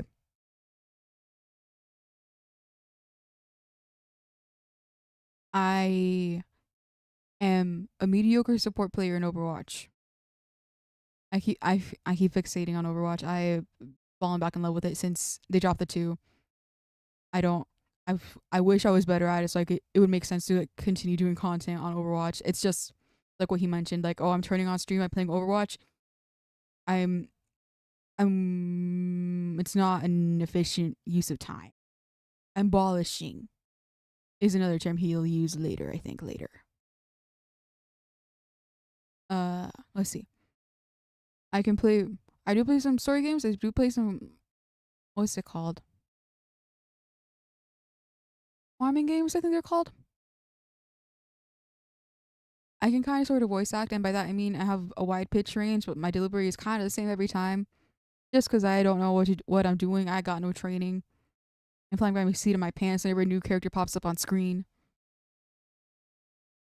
I can kind of sort of sing. I'm not at a point where I'm comfortable doing that on stream though. Not necessarily just because I'm like my confidence levels, but also I need soundproofing so bad. I could draw. I do plan on doing drawing content in the future. I guess for me, it would be trying to be a jack of all trades. I do think my strength is in pre-recorded content though, which perhaps is not something that aligns with being a streamer. But I think they could tie in together. I also think I will get better with streaming the more I practice at it, and it would help if I was more consistent with it. The schedule needs to work wonders for me. Please. But yeah, I guess being a jack of all trades and trying to get better at all of it. I think that people will look at that and be like, oh my gosh, homie's trying their best, and they'll like it and they'll tune in and continue to tune in. Maybe what makes it different is the journey. Maybe I'm just saying some bullshit to fill in the air. Who's to say? I appreciate you all being very attentive. At this point, I will open it up. Does anyone have any questions for me? This is the last time that we will be meeting. So if you have anything for me, let's get it out now. Hands up. What you got? When's the time that you've almost quit streaming or content creation? It's a good question. What's the time I almost quit streaming? It was early in my career. I was a part-time employee at a vape company. I was head of marketing. I didn't smoke vapes. I lied on my resume. After, I would go home, I would stream. Work stream was a lot. But I really love streaming. Here's the crazy thing. I had the best stream I had ever had. I averaged 1,000 viewers. The next day, I almost quit because I knew the number that would show up would be smaller, and that ate at me. Yeah. I lied down in my closet for 4 hours instead of going live that day. I think, let's see, for me, I think I did quit. I did not stream for a year. I streamed kind of sort of inconsistently on Twitch in 2024 in the latter half. And at first, I told myself, okay, I'm taking a break. I'm in school. I have midterms to focus on. And then I have to get busy with Christmas shopping. And then, what else? What else did I even say? I don't even remember. But I think there was just so much that happened in winter 2020 or into early winter 2025, where I was like, I am not in a place where I want to stream. I'm not in a place where I want to do anything. I don't want to be perceived by anybody. So I guess I mean, can you even call it quitting if I came back? But I did take a hiatus of sorts for a year. I think my last stream was November 2024, and I did not open OBS up again until November 2025. I was just not in a place where I should be broadcasting anything. But I'm here now. I did get better. My mental did get a lot better. My circumstances have changed. I'm hopeful about my circumstances. There's not been like a crazy amount of change, but they have changed, and I believe that they will improve. So maybe we can continue onwards. We're hopeful. This is something that you guys might deal with. Okay, maybe it's imposter syndrome, maybe it is just paralyzation. Okay? Here's what I realized. Streaming is an impermanent thing. What you did last stream doesn't fucking matter. You know what people care about is the next stream. And you know what you want people to care about? You. Okay? So if the last stream was shit, who cares? If the last stream was the greatest stream that ever happened, who cares? Stream review's going great. You know what they're gonna say on Twitter in a month about Kai if he doesn't go live? When's the next stream, Kai? Spark up. We wanna see something. What you got for us? They don't care that he put in all this work anymore. What's next? And so that's what pushed me. If y'all hear my voice, clap once. Y'all hear my voice, clap twice.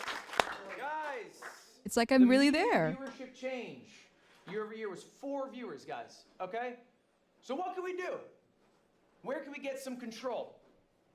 We can start working on things maybe we're not good at. And I think almost every single one of you in this room, basically without exception, sucks at YouTube. That's true. Let's be honest with ourselves. Raise your hand if you think you suck at YouTube. I looked through almost all your channels, guys. I'll admit, I suck at YouTube. I got the one video. It did okay. I never did more. I'm working on it, but I think this is the biggest hole. I think as creators, okay, you guys feel very confident live streaming. That's the thing we do. We're streamers. You feel very confident maybe with clips, Instagram, okay? That's social media stuff. That's what we're good at. I can see you guys. You guys are really good at that, by the way. You guys are much better than I have ever been or ever will be at the Instagram, the short form game. I genuinely think you are amazing at it. I think long form is where there is a struggle, okay? And it's different levels. okay, I was like, okay, there was like a moment from this particular class, I mean, that like got clipped like crazy, went viral. And I was wondering if they're gonna include it, but I'm looking at the trans pride. Love that. I'm looking at the trans pride in chat and I'm like, okay, so this already happened. He cut that out. I guess for context, one of the students had a video that was like, oh, I played Fortnite with a girl and then she said she was transgender. He called it out and was like, dude, that's lame. He said it in a much more harsh manner than I did, but the other students were like, dude, that's crazy. But I think a lot of them, because one of them was like, oh, he caught you. He did focus. I think a lot of people were like, oh, you played with a trans person. That's crazy. He caught you. As though playing with a trans person is so crazy. As though a trans person is just not a person who is just trans. In the following day, in the last day, he does talk to that student and is like, hey, like I'll recognize that was young, that was even when we were younger, but like, do you understand why I had a problem with that? Because like you're presenting it as though playing with a trans person is like this novel thing. It's like crazy, and you're not just playing with like a person. Because like a lot of people were like, oh my god, he walked him, he talked to that guy, tell him. But they don't really the issue that he had with them is like lost on people. And for what it's worth, the creator did take down that video and he did apologize for it. The video was like 3 years ago, so I'm not gonna like look at the guy and be like, he is scum of the earth. He is the equivalent of J.K. Rowling in the streaming world. But he did seem Ludwig talked to him like also about just like his time at Streamer U in general. And he did seem like really receptive to it and like aware of like, okay, I've been kind of a nuisance. So I hope he does take it to heart and he does like improve and grow as a person. It's always fun to look at a clip and see someone being vile and be a hater towards them for being vile. I would greatly prefer it if a vile person changes and grows. All right, we need to be honest with ourselves. Also, trans pride. Love that. Question. Do you guys agree with me? Let's show hands. Do you think it is valuable to be good at YouTube? Yes. Extremely. We all agree with it. Okay. Why? Anyone have a guess? Why? Because when you bring short form into your YouTube, you're like a TV show, you're like an episode, people have more screen time of showing the content. Yeah, but you can just do it on Instagram. Why YouTube? That's all we all grew up with, YouTube. Okay. So add it all together, that YouTube is the number one thing. You've got to get YouTube, you get it everywhere else. Because it's owned by Google, it has more longevity. Because it's owned by Google, it has more longevity, okay? Because people who watch YouTube are more likely to consume longer form content, which means they'd be better for watching streams. More likely to consume longer form content. That's an interesting idea. Yugi, what you got? YouTube has more, how do I say, like eyes. It's a bigger platform than I think Twitch is. Okay. Let's go through that, guys. These are the monthly active users. We're going to go through a few websites that are familiar to you. Kick, 64 million people every month. Log on to Kick. They'll watch a stream there. Twitch, 240 million. Okay, now we're cooking. Guys, YouTube in comparison. Billions. Yeah. 2.6 billion. All right. Furthermore, it's not just monthly active users compared to streaming sites. It is the most watched thing on TV. Wow. It is I'm going to say that again. The most watched thing on TV is YouTube. Damn. The most watched. And it's only growing. Okay? So. What do you even call that? Like, okay, because, okay, so YouTube, there's like YouTube TV. But, what do you call it? Is, like, they do have movies on here. They do have some TV shows on here. Most popular video hosting platform, I guess. This is just me focusing on the semantics. This is honest to God, like, not as important. Ultimately, what is the value of being successful on multiple different websites? It's to diversify yourself. If you're only successful on Twitch, what if your Twitch falls off? What if you get banned? What if Twitch, the website, ceases to exist? That can happen. It's not a permanent thing. It will not exist forever. Then what do? Same with Instagram, same with everything. The more diversification you have, the more successful you are on multiple platforms, the more safeguarded you are on potential downfalls. Website fall. This happened to me. My Twitter got hacked. I got caught by this stupid Mr. Beast bullshit. In my defense, it was late at night and I was like, oh my gosh, my friend sent me a link. Let me click it before reading anything. Next thing I know, bro spammed my shit like crazy.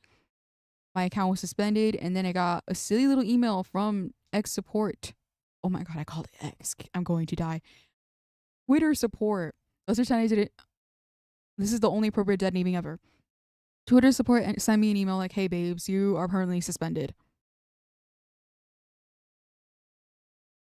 So it's like, okay, cool. That's like one of my few social media platforms that's gone. Cool. And like, okay, I have Blue Sky.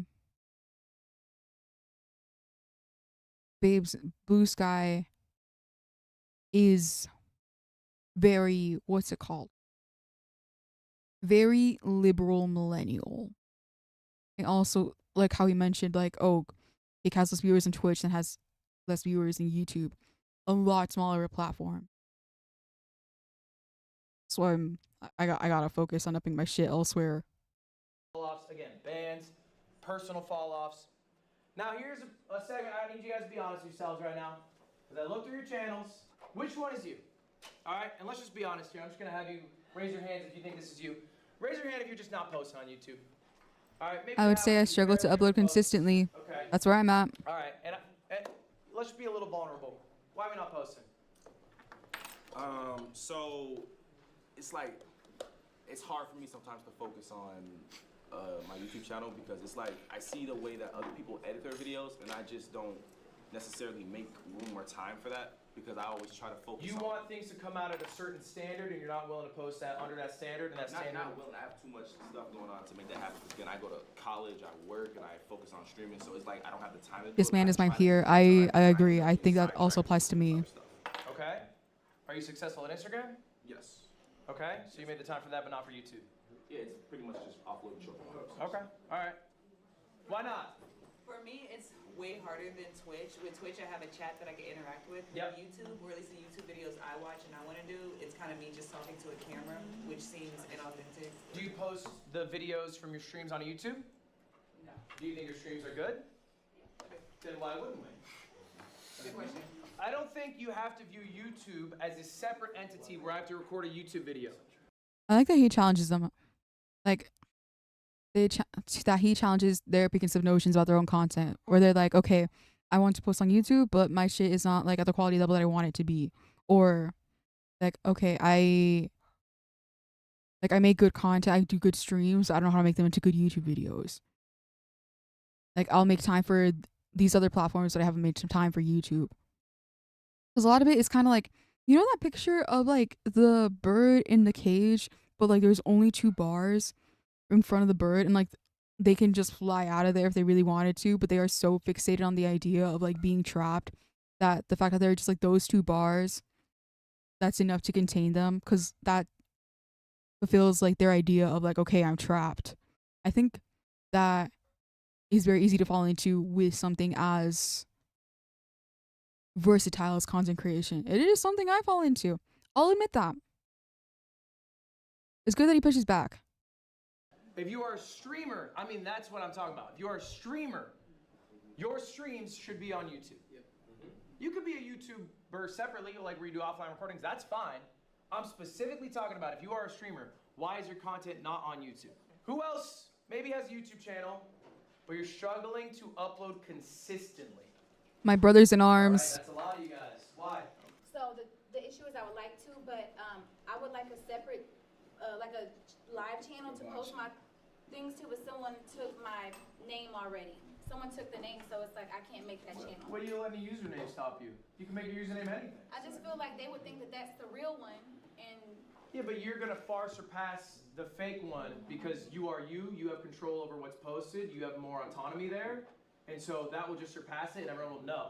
And you'll just say, "Hey, that's the fake one." And I think, don't let a username stop you. You know, like you're creating a hurdle for yourself to take the first step for something you want to do, for something that's really not a problem, ultimately. Okay. You know, like you could. PewDiePie's a dumbass name. Do you know what I'm saying? I think it's also like people will turn mountains out of molehills, you know? They miss the forest for the trees. This is not to say like some issues are not like issues. This is not to diminish that. Like, damn, somebody stole my shit. Somebody stole my username. My SEO is that's gonna affect my SEO. It's gonna affect how people will find my shit. But it is not the end of the world. So I think like how I mentioned earlier, like, okay, he's pushing back on like them trapping themselves in that shit. It's also that he can tell someone like, okay, this is not a life-ending issue. Perhaps it's an issue, but is it the end of your career? He reframes shit and yes. I was gonna try to finish that sentence. It did not work out. He's the biggest YouTuber in the world. It's a dumbass name. He made it when he was a kid. The name doesn't really matter, ultimately. Okay. You are what matters. Thank you. You got your hand up here, Budget? What you got? Yeah, my consistency comes because I get discouraged because I'll post like on Instagram or other platforms and then like go crazy and I try to post the same thing on YouTube and it won't go crazy, so like I just stop posting and I just randomly try again. So that's where the consistency fuck up at. You need the validation of success to be able to continue to post. And you're putting your energy into where you're getting energy back. Yeah. I think that's valid. Okay. I think for this guy in particular, I think his name is Pudgy.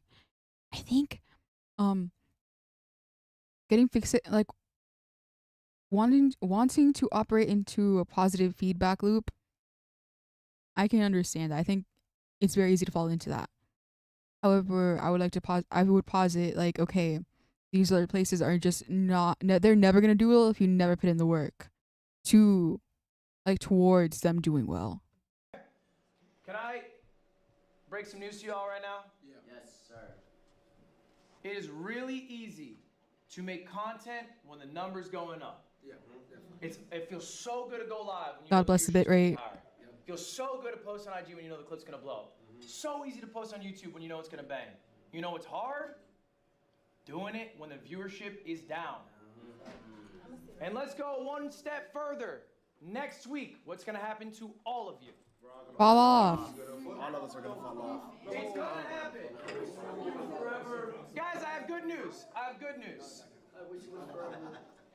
Everyone's gonna fall off. True. Kai Cenat is gonna fall off. No, watch your mouth. Don't say that shit. Watch your mouth. He's gonna fall off.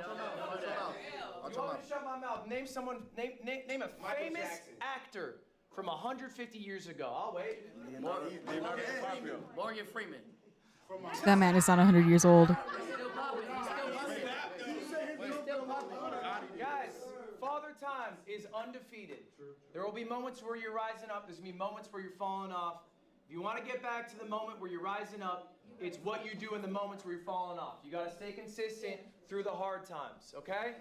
Nothing lasts forever. Excuses, hurdles, barriers you're putting in front of yourself. I can't get my channel name. I'm not getting the same views on a certain platform, or I'm not doing as well as I used to be. You have to get over those hurdles because no one else cares. They just want you to output. And if you don't, then you're never going to succeed on that platform. I promise you that. So guys, I have good news for you all. I got the cheat code. I want the cheat code. I can tell you exactly how to be successful at YouTube. A ver. Because I'm old. When I started out, we didn't have short form content. There was no clip farmers. So for me to grow as a streamer, I had to grow as a YouTuber. And I think growing on YouTube is genuinely easier than growing on Twitch. Really? There's no discoverability on Twitch. YouTube is a scientific game. It is not about how enigmatic your personality is. It is not about the connections you have. It's about how well you understand how the website works. The algorithm. If you put the time in the study, you will reap the rewards. I promise you that. So guys, what is the #1 skill that you need to learn? I do remember this from the stream. YouTuber. The #1 skill. You gonna be good? Yeah, what you got? #1 skill to be very good at YouTube is to upload and get better every upload. Wrong. Flacco, what you got? Edit. Wrong. Oh, shit. Some of these aren't bad suggestions. It's just not like what he's looking for. Yugi. Thumbnails. Close. Go further. Go further. Title. And? Length. Package. Clipping. Oh. What you say? Hold on. Everyone listening to what you say. Packaging. Packaging. Nah, you got that for that. That was tough. That was tough. Guys, YouTube, unfortunately, or maybe fortunately, depending on your view of it, is not a platform for artists. It is not a platform for creatives. It is a platform for marketers. And you have always heard, I'm sure, if you watch other YouTubers, say, man, I wish I didn't have to, bend over for the algorithm. I wish I didn't have to package my videos for the algorithm. But they do. All of them do, okay? It is necessary to succeed on the website. So let's start about the first thing that people see when they go on YouTube. Let's talk about thumbnails. This is a pretty simple question. Which thumbnail is better? If you think the one on the right is better, raise your hand. Left. Wait, which Oh, one? my bad. The one on the left, yellow jackets. If you think yellow's better, raise your hand. Who thinks yellow's better? Who thinks yellow's better? You got 3? Jason, Suki, Pudgy, is that it? Okay. Who thinks right is better? Okay, interesting. I know he gives like a reason why, but like even just like visually, I do find the one on the left more appealing. Just because like those two are like in the frame of or like they're in the center of the frame. I also like the colors a lot better. Because like the vibrant blue taking up so much of the one on the right is just a little bit aggravating on my eyes, but that's just personal preference. That's just personal taste. That is very interesting. Why? Just the facial expression and it's like action going on in the thumbnail. Okay, and that's why you think the right one's better? Yeah. Congratulations to you all. And by you all, I mean you three. Fuck. This is an objective measurement about what is better. This is not a subjective question. This is an A/B thumbnail test that I did. YouTube has this feature. You can upload multiple thumbnails. They'll give them out to viewers. All right, this is built in. You should have it on your YouTube page as well. And they'll show you which one people are more likely to click. And you can see the one on the left, all right, is overwhelmingly more successful at converting clicks than the one on the right. This is objective. I remember the answer, but even like without knowing all this, I do just prefer the one on the left. It looks so much nicer to me. It's not a subjective measurement. Do you guys know who Michael Reeves is? Yeah.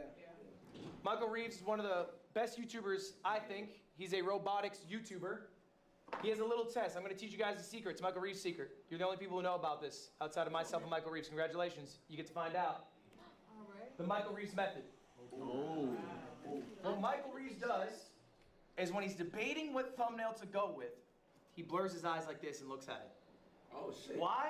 Because when you're looking at a thumbnail on your phone, you're scrolling by really quickly. They're really small. So what does it look like without focusing on it? When you guys were on this one, you're talking about, oh, the jacket looks like this. The car in the back has... Those details aren't being picked up by a viewer. You don't give a fuck when you're scrolling YouTube. I think this would... I'm sure there's like a better way to phrase it. Like there's like a actual proper term in regards to design. Is this not just like focusing on silhouette? Because like, okay, like I mentioned earlier, like on the one on the left, you have like them two in front. Like front and center. But the one on the right, that one's like a lot busier. And thus it's a lot of information that is being conveyed. Not only that, but like how he mentioned, like it is going to be a lot harder to convey that information when you're like scrolling on your phone and the thumbnails are crazy small. Yeah, like most viewers are just not gonna pick up on that. The one on the left is a lot clearer. Be honest about yourselves.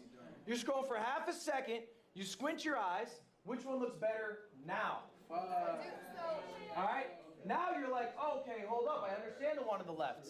Those stick out a little stronger. There's the one on the right's a little vague. What's that thing in the back? It's harder to see. It's a little more clear now. Jason, why do we have a question? What's up? What are your thoughts on AI thumbnails? Boo. I think AI Cringe.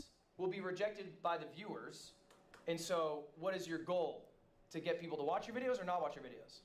I know he got some flack for this because he focused on like, okay, are people gonna click on something? Are people gonna click on an AI thumbnail if they don't like AI thumbnails? Rather than like focusing on like, oh, AI is like ethically and morally bad because it steals from creatives. It has like so many negative effects on the environment, this and that. I think there are going to be people who like, I think there are people in this room, and I don't say this as like, oh, they like this is not a judgment of their morals or their character, but I think there are people in this room who, if they are told, hey, don't do this, it is morally bad, if that does not align with their morals, they're not going to care. Like, there are people who do not care about the negative effects of AI. They're just they're going to see like a way to cheaply make thumbnails, and they're going to be like, okay, cool. So I think him framing the matter of AI thumbnails is like, okay, this is going to turn some people off. This is going to filter people off from your content because they don't fuck with AI and they can tell it's AI. I think this is a smart move. We achieved the same goal, we got the same answer, but the work that we did to get there was different. Watch your videos. Okay, so you can use AI thumbnails if you want to save money and get no viewers, but that's up to you. All right, guys, we're going to do a few more tests. And now we're going to use the Michael Reeves method. I'm going to show you two thumbnails. These come directly from Mr. Beast. I asked him for his A/B testing, so there's going to be an objective correct answer. And these ones are pretty lopsided. Show of hands. Who thinks the thumbnail on the left is better than the thumbnail on the right? Who thinks left is better? Raise your hand if you think left is better. Got about three? Okay. Who thinks right is better? I think the one on the left for this one did better as well. Answer. I fucking saw that shit. Yeah. Nah, that's why I don't do YouTube.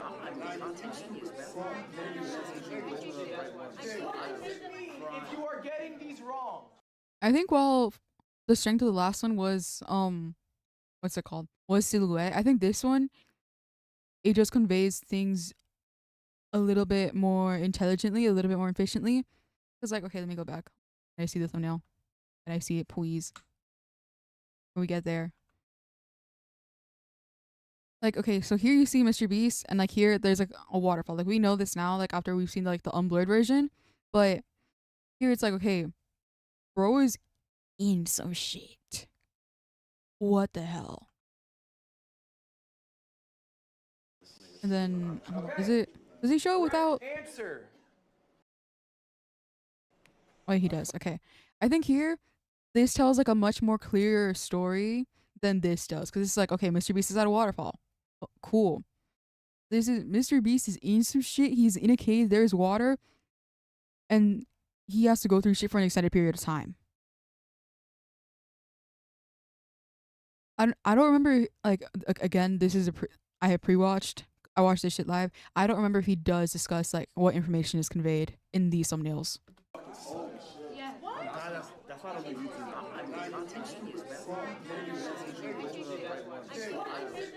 If you are getting these wrong, all right, it means that you don't know what you're talking about.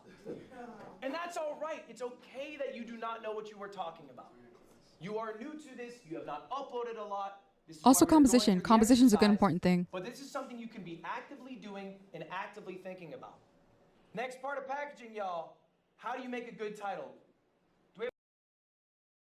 I just realized I've not been taking notes. Like, hold on.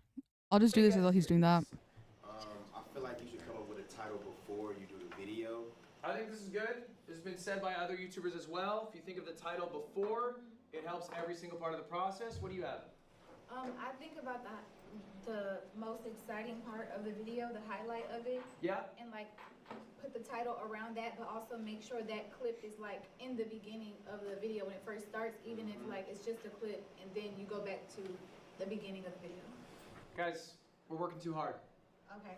Aren't we busy? Yeah. Don't we have too much going on? Too much. This sounds like a fuck ton of work. Yeah. All right, how do we guarantee that we have a successful title? Y'all. Steal that shit. Steal that I shit love straight theft. up. I promise you. I have stolen more YouTube titles than I can think of. I promise you. More people have stolen YouTube titles from me than I can count. Look, I'm gonna show you guys a video. I remember watching this video damn near 10 years ago, all right? It's called How I Accidentally Wrote the Office Theme Song. I think we should all partake in theft more. Good video. It's got 22 million views. A lot of people saw it. I saw this and I thought, that's fun. How I accidentally. I do remember, I again pre-watched. I do find it really funny that Jason the Ween's main takeaway from this is like, okay, throw accidentally in there. Like, I don't listen, this is not a judgment of his intelligence. I just think it's really funny. Like, beloved, that's not one little word is not going to do everything for you. Also, it's not always going to apply. I just think it was funny. A video called How I Accidentally Won a Chess Tournament. That got 5 million views. I thought, that's a lot of views. Let me try that again. Oh, shit. Oh, wow. And again. He does a lot of shit on And accident. I think you get the point. If you have something that works, you can keep doing it. All right? I've accidentally done probably too many things at this point. I have to slow it down. It's like with the format, with the ideas that I mentioned earlier. Like, if it ain't broke, don't fix it. If it works, repeat it. How-to videos are good, right? Like how-to or how? Like educational stuff. I think what I do, what I genuinely do, all right, is I will think of what I want the title to be. I will look up to see if other people have used a similar title. Yeah.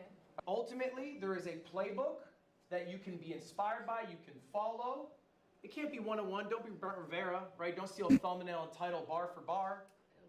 He said, bro said, make sure the homework looks a little bit different when you copy off of me. YouTube is a game where people take from people. That's how it works. It's part of the game itself. Do not feel shy about looking stuff up to get inspiration. Now, I want to talk a bit about what you upload. Yesterday's class, I talked about the content funnel. All right? If you missed that lecture, it's available online. My good friend, the Content Funnel, who I adore greatly. The discussion was about when you should stream to create clips, like you guys do, but also get a YouTube video out of it. The segments. Okay? The thing I want to talk today is about taking risks and using the tried and trus. Before I showed you all these examples of me doing this. Why did I do this 500 times?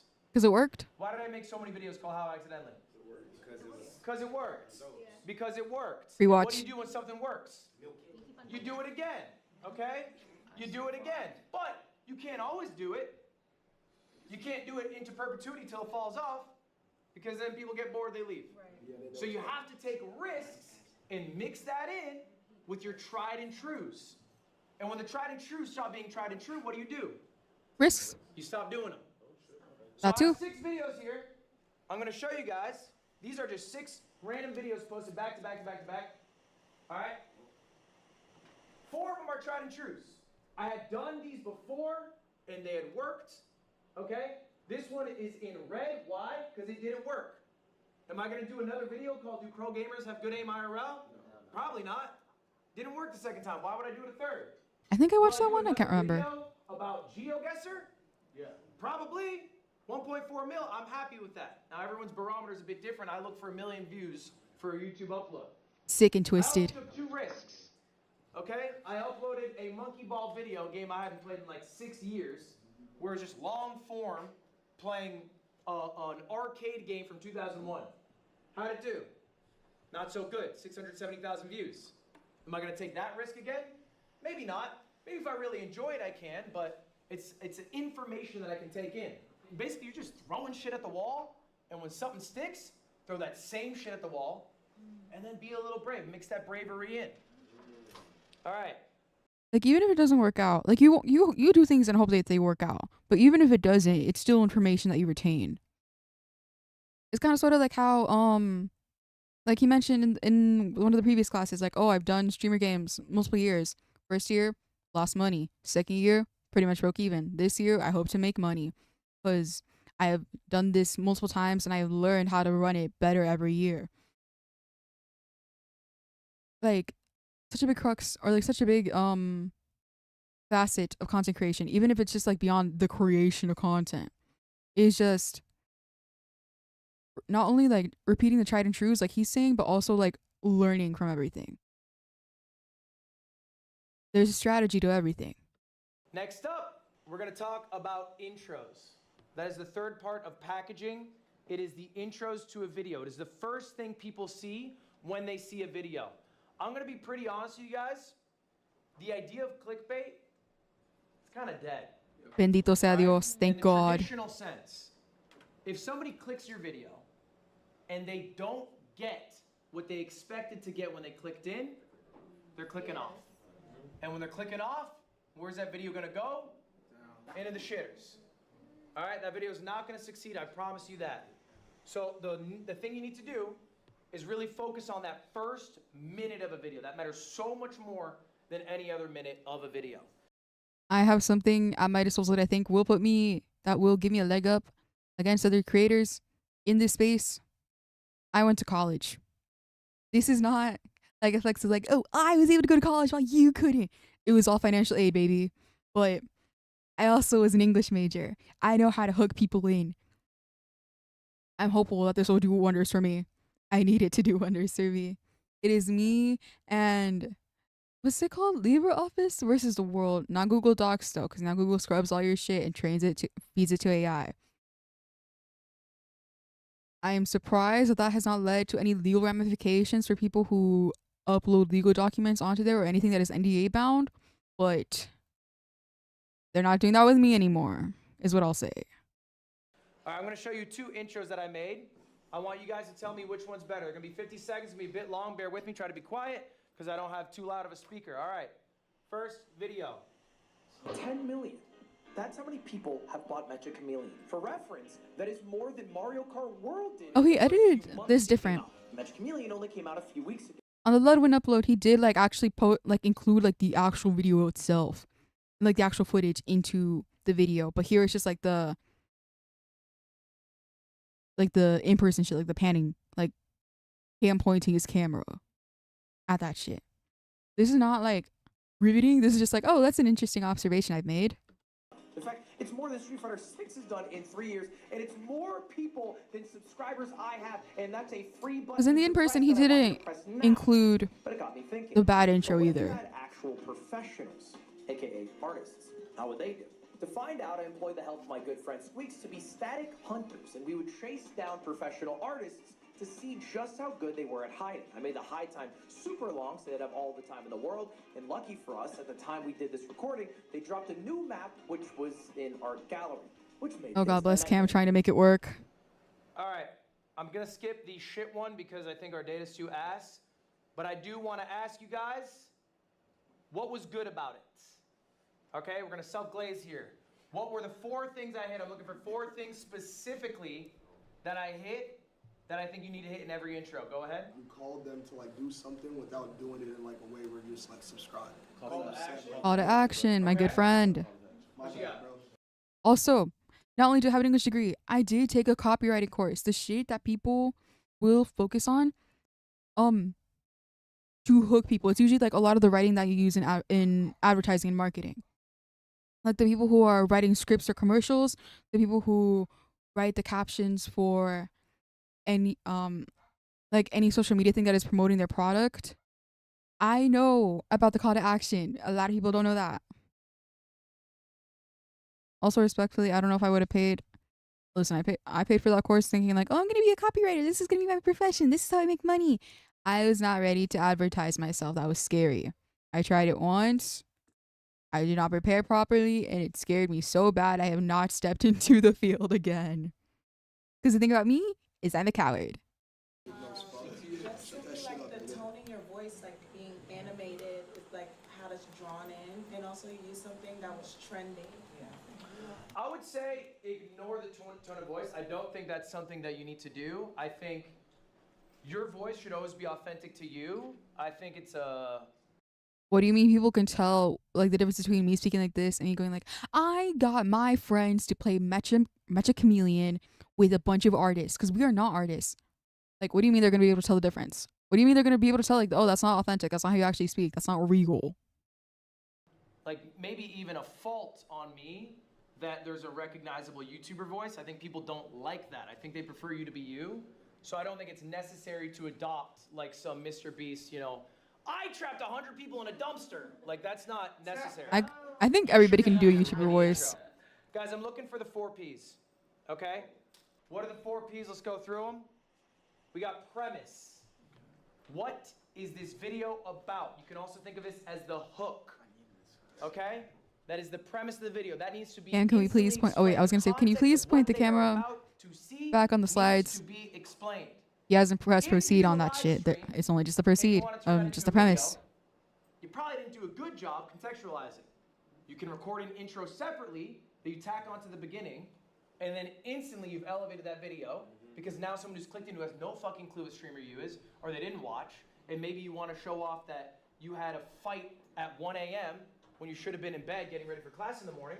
You can contextualize, I got into a fight at Streamer U. Some hook. I accidentally got into a fight at Streamer University. He loves the accidentally. Second P, the problem, okay? You have a premise in a video, all right? In most media, there's a problem and you need to solve it. What is the problem, okay? In the context of the fight, okay? I got into beef with someone. I have to resolve this with these hands. The way that I want to make videos is low-key. Okay, so I would like to content funnel the shit that I do on Steam to turn into a video. However, I also want to partake in commentary and covers. Okay, so obviously this shit is not gonna work for covers, but that's just like that's something else. It has a different objective. But I think with commentary, I think I would be interested to see how this applies. Okay? All right? In the Mecha Chameleon, the problem is that I have a bunch of artists and me and my dumb friend Squeaks have to find them. How are we going to find them? There's a problem. There's stakes to it. That's why it matters to watch. This Bitrate, my beloved. But I think it's valuable. It's the plug. Okay, I had a subscriber plug in that one. That one got me... Call to action. 16,000 subscribers.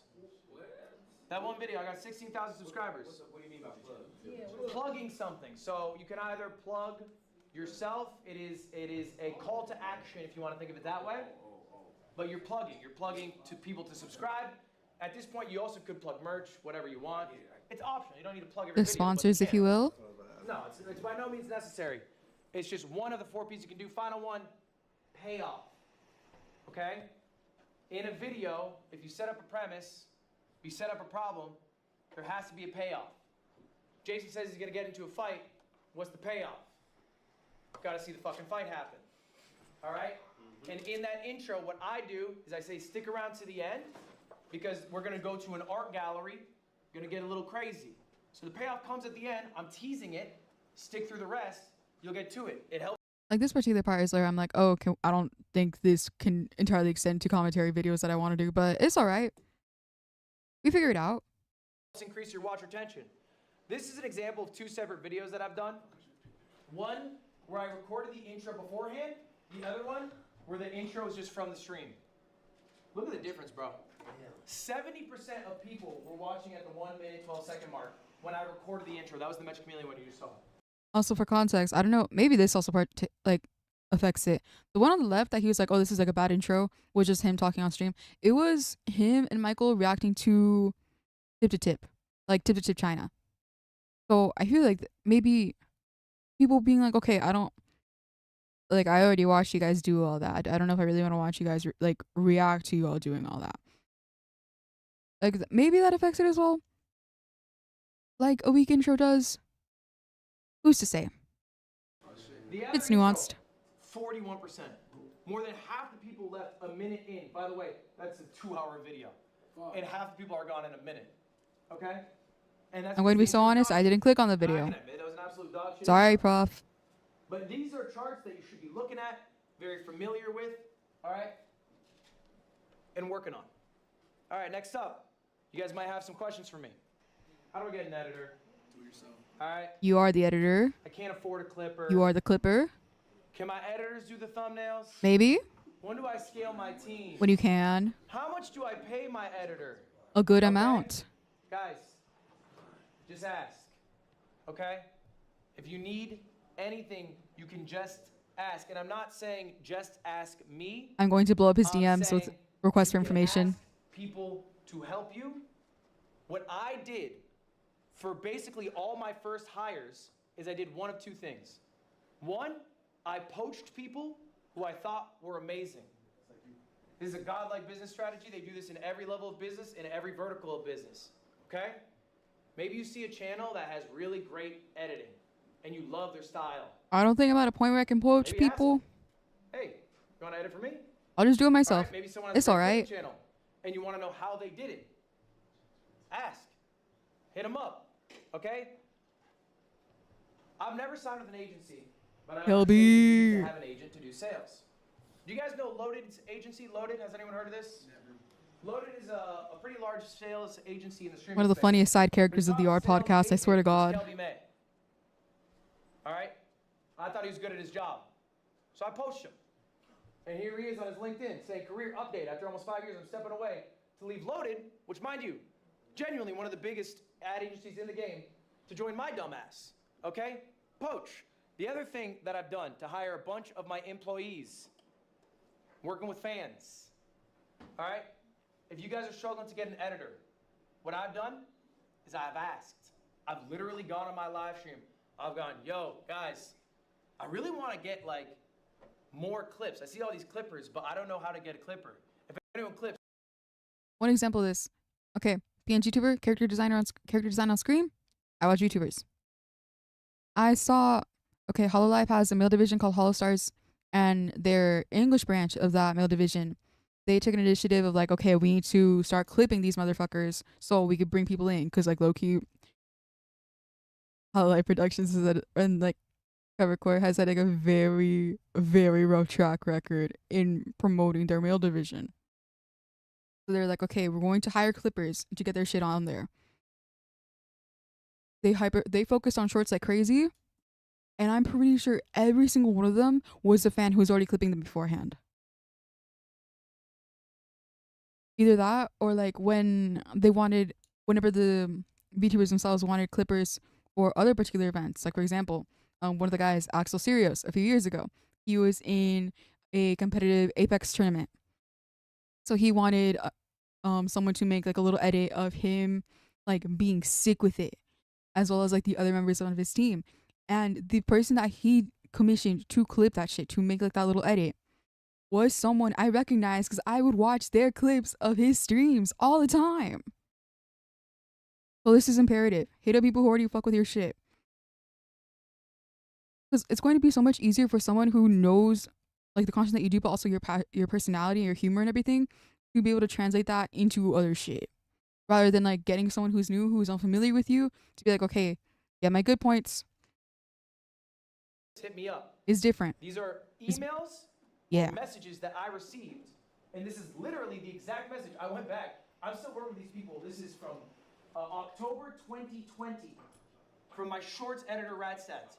I asked him yesterday. I still work with him 6 years later. I said, "Do you have the message? The first email you sent? This is it." I asked on stream. He sent me the email. I looked at my email. I replied. I hired him. All right. The one in the middle, Shake Drizzle. This is my longest employee. I've been working with this guy for 8 years. Okay? I said, I need an editor. He said, oh, I saw you need one. Send me the message. I hired him. I still work with him today. Last one is another editor I have, Polite. I said, because Shake Drizzle's kind of a lazy fuck, I said, I want to edit my Pokemon videos. Shake Drizzle at the time refused to edit Pokemon. I don't know why. So I said, I need someone who will do Pokemon. This guy, Polite, comes up, he goes, I'll edit Pokemon. Send me a message. I hired him. He doesn't, I don't think he mentions it here, but he did mention this on Twitter. Where if this is less so for the creator, but more so for like the people who are like, oh, I'm a fan of somebody and I want to work with them. He mentioned like creators are not going to give a shit about a resume. This is not like a real people job. There is no committee of people you need to appeal to. Creators are not going to give a shit about a resume. They are going to want proof. So like in the little messages in the back, like this particular fan was like, hey, I can be an editor. Here's the shit I've done in the past. Because like a creator might look at like, okay, you worked with this established creator and they had a good relationship with you. That's cool. That's gonna have. This is not to say that there's inherently no value in that sort of thing, but a creator is not going to want to like go to your past references. They're not going to give a shit about like how long or like your education or your certifications. They're going to care about like what they can, like, can you do this for me? So if you throw up with proof of like, hey, I can do this for you, that's going to get you more places than just a silly little resume. Also, nobody likes making cover letters, and I'm convinced employers don't actually like looking at them. All right, make your concerns known. Put your asks out. You'd be surprised who reaches out to you. Now, here's the reality of it, though. What if they suck? You fire them. I got good news for you. You suck too. That too. Why would someone who's godlike at it join you? All right? You're not going to have a Mr. Beast editor leave his team to join you. Of course not. But there's something really beautiful and also powerful about both of you sucking and improving at something together. Okay? Give them the grace that you yourself want. Here's a fun quote for you from It's a journey. No great things come into suddenly, for not even a bunch of grapes can, or a fig. All right? Even a grape's got to wait. Even a grape's got to grow. Get the water, get the sunlight. All right? Same with your editor. Give them that grace. But I promise you there's a lot of dividends you can get by working with these people and growing with them together and trying to find your voice together. Okay? Last thing I want to talk about here, guys. Don't trust me. I am someone who succeeded. To do that, it took a lot of luck. But there's also something known as survivorship bias. I made it now. I can say, guys, just do this, this, this. And I go home into my $1 million mansion. I'm living a good-ass life. And you all bought what I said without maybe thinking critically yourself. Do I agree with him? It's kind of like how I've been, like, even just for, like, the intro portion, I was like the little portion where he focused on intros for packaging. I was like, okay, I don't know how well this is going to apply to the kind of shit that I want to do. The clip of him, I think in day one, people weren't paying attention. He was like, listen, these lessons are not for me. These are for you. I am good. You are going to gain more value from listening to me than you would than I am giving this to you in the first place. And people called him out of touch. Even though that was like not necessarily the purpose of the shit. It was like him being like, this is for you, not for me.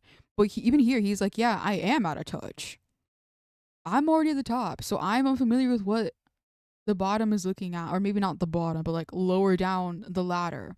I'm unfamiliar with what that looks like nowadays. I think this is especially a good move for like a lot of the younger creators. Because a lot of them did get lost in the sauce. Like I mentioned earlier, the one student who we called out and was like, hey, you're lost in the sauce. So I think there would be a lot of people who like, had he not just been like, hey, I am just some guy, but this shit is not going to apply to everything. I think had he not said that, there were going to be people who would just apply his advice indiscriminately without thinking like, hey, does this actually work for me? Like how I mentioned, like, it's like how I liked how he would push back on people who were like, okay, I have these issues, and he reframed their perspectives. He's kind of doing it here too. Okay? I remember when I was a smaller creator, Mr. Beast invited me to his place to do a video with him. So I went. And this is Mr. fucking Beast. He's got like 100 million subs. So I'm like, what do I gotta do, Jimmy? How do I make it like you? Make banger videos? Mr. Beast, he goes, oh, just make banger videos. Yeah, you should just make banger videos. Every video you should make should be an absolute banger. And I go home and I go, all right, team, all we're doing from now on is banger videos. A month later, I'm like, fuck banger videos. I like the workflow I have. I like the life that I lead. I don't want to put all this effort and high production. He didn't apply that advice indiscriminately for too long. I want to have a chat that I talk to. I want to have this community I form. I want to make the videos about GeoGuessr. I wonder if I were to look at like the videos or like his content and be like, okay, this is the month where he was like, I'm gonna make banger videos. I don't think I'd be able to like properly identify it though. I think I'd do a bad job. Because I like GeoGuessr. I don't give a fuck if it doesn't perform 50 million views. I'm happy with the mill. So you don't have to follow the playbook bar for bar as I'm saying it. All right? Trust yourselves, trust your instincts, think critically about what I'm saying. Some things I'm saying maybe you agree with, some things they don't. Don't trust me implicitly, take it all with a grain of salt. Guys, that is my lecture for you. Do you have any questions for me? Yippee! Bravo! They can be about anything. Also, guys, just so you know, I'll be doing office hours directly after this class, 1 to 2 p.m. If you want to stay, we can have longer chats. And then he had if the you have any questions right now, you have a couple nighttime of minutes after before hours. your time is up. So, does anyone have questions right now? Yeah, what's up? That clip with Yugi was so good. No, not Yugi, Arky. The clerical error. I like to do vlogging. I like to do, even with gaming, sometimes it's like different types of gaming. Is it recommended to do it all on one channel or have separate channels for separate things? I think a lot of you deal with this. Jason the Ween, you can probably speak about this. You got 6 damn channels yourself, huh? I have a VOD channel, I have a live channel, I have a main channel, and I got an IRL channel. I think this is a trap that a lot of people fall into. They make different channels for different things, and then what happens? One of the channel falls off because you can't upload consistently on it. I followed a VTuber. I was subscribed to a VTuber who opened 6 different channels. I don't even remember what they were all for. One of them, like, some of them make sense. Because, like, look what he has 3. He has one for, like, the daily uploads where it's, like, minimal edits. He has the main one where it's, like, more editing. And then he has, like, the VOD channel. This VTuber had one for vlogs. He had the main one, which was edited down VOD, like, or, like, highlights. He had the VOD one. He had clips. He had a Pokemon channel. I didn't even know he played Pokemon.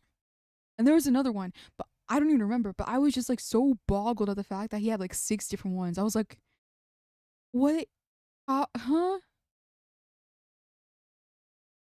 There's like another VTuber I think of that has like very varied content, but doesn't really do the multiple channels. Sayu. Alejandro Saab. This is not doxing. This is like open information that's he is that voice actor. He is that VTuber. He will have edited highlights of like gameplay. He will have him reacting. He'll have covers. He will have it all on one channel. And perhaps like focusing on a niche could do something for him. Bro is doing excellently. So, like on one hand, I know people are like always like they're always like, okay, focus on a niche.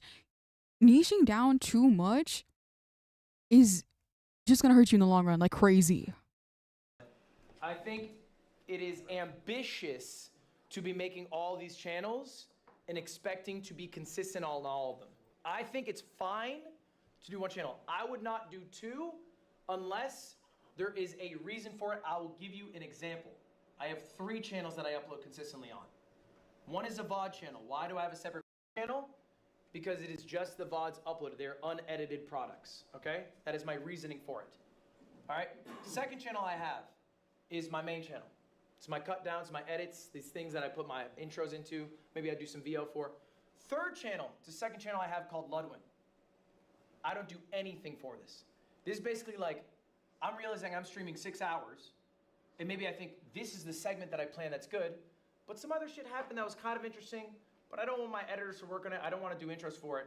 So I basically just have a couple of people, clippers if you want to call them, who just pull from that and upload it there.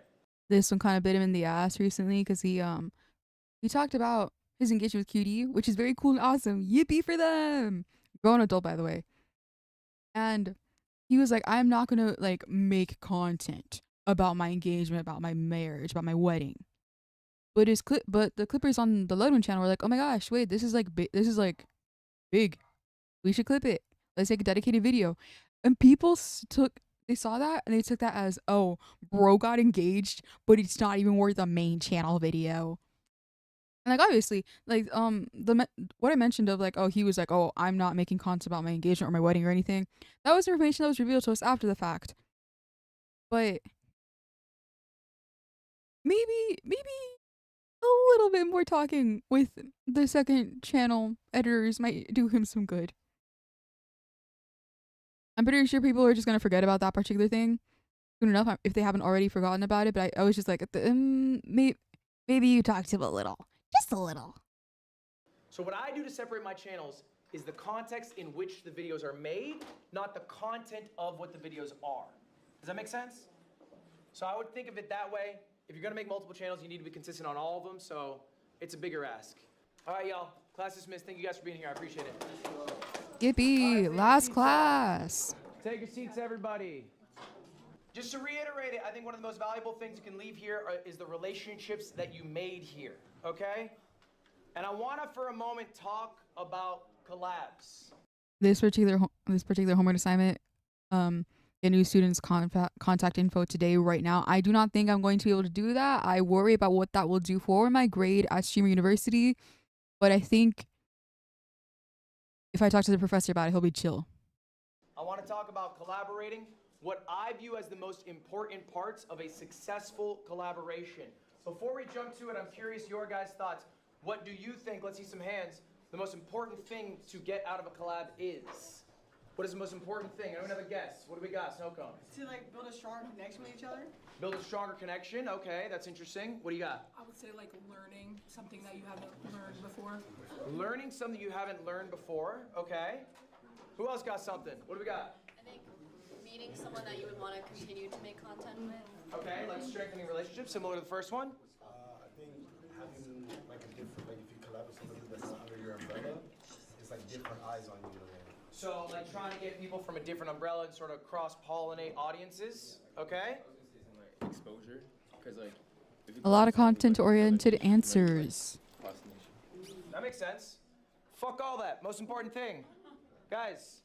The absolute most important thing you can do in a collab: have fun.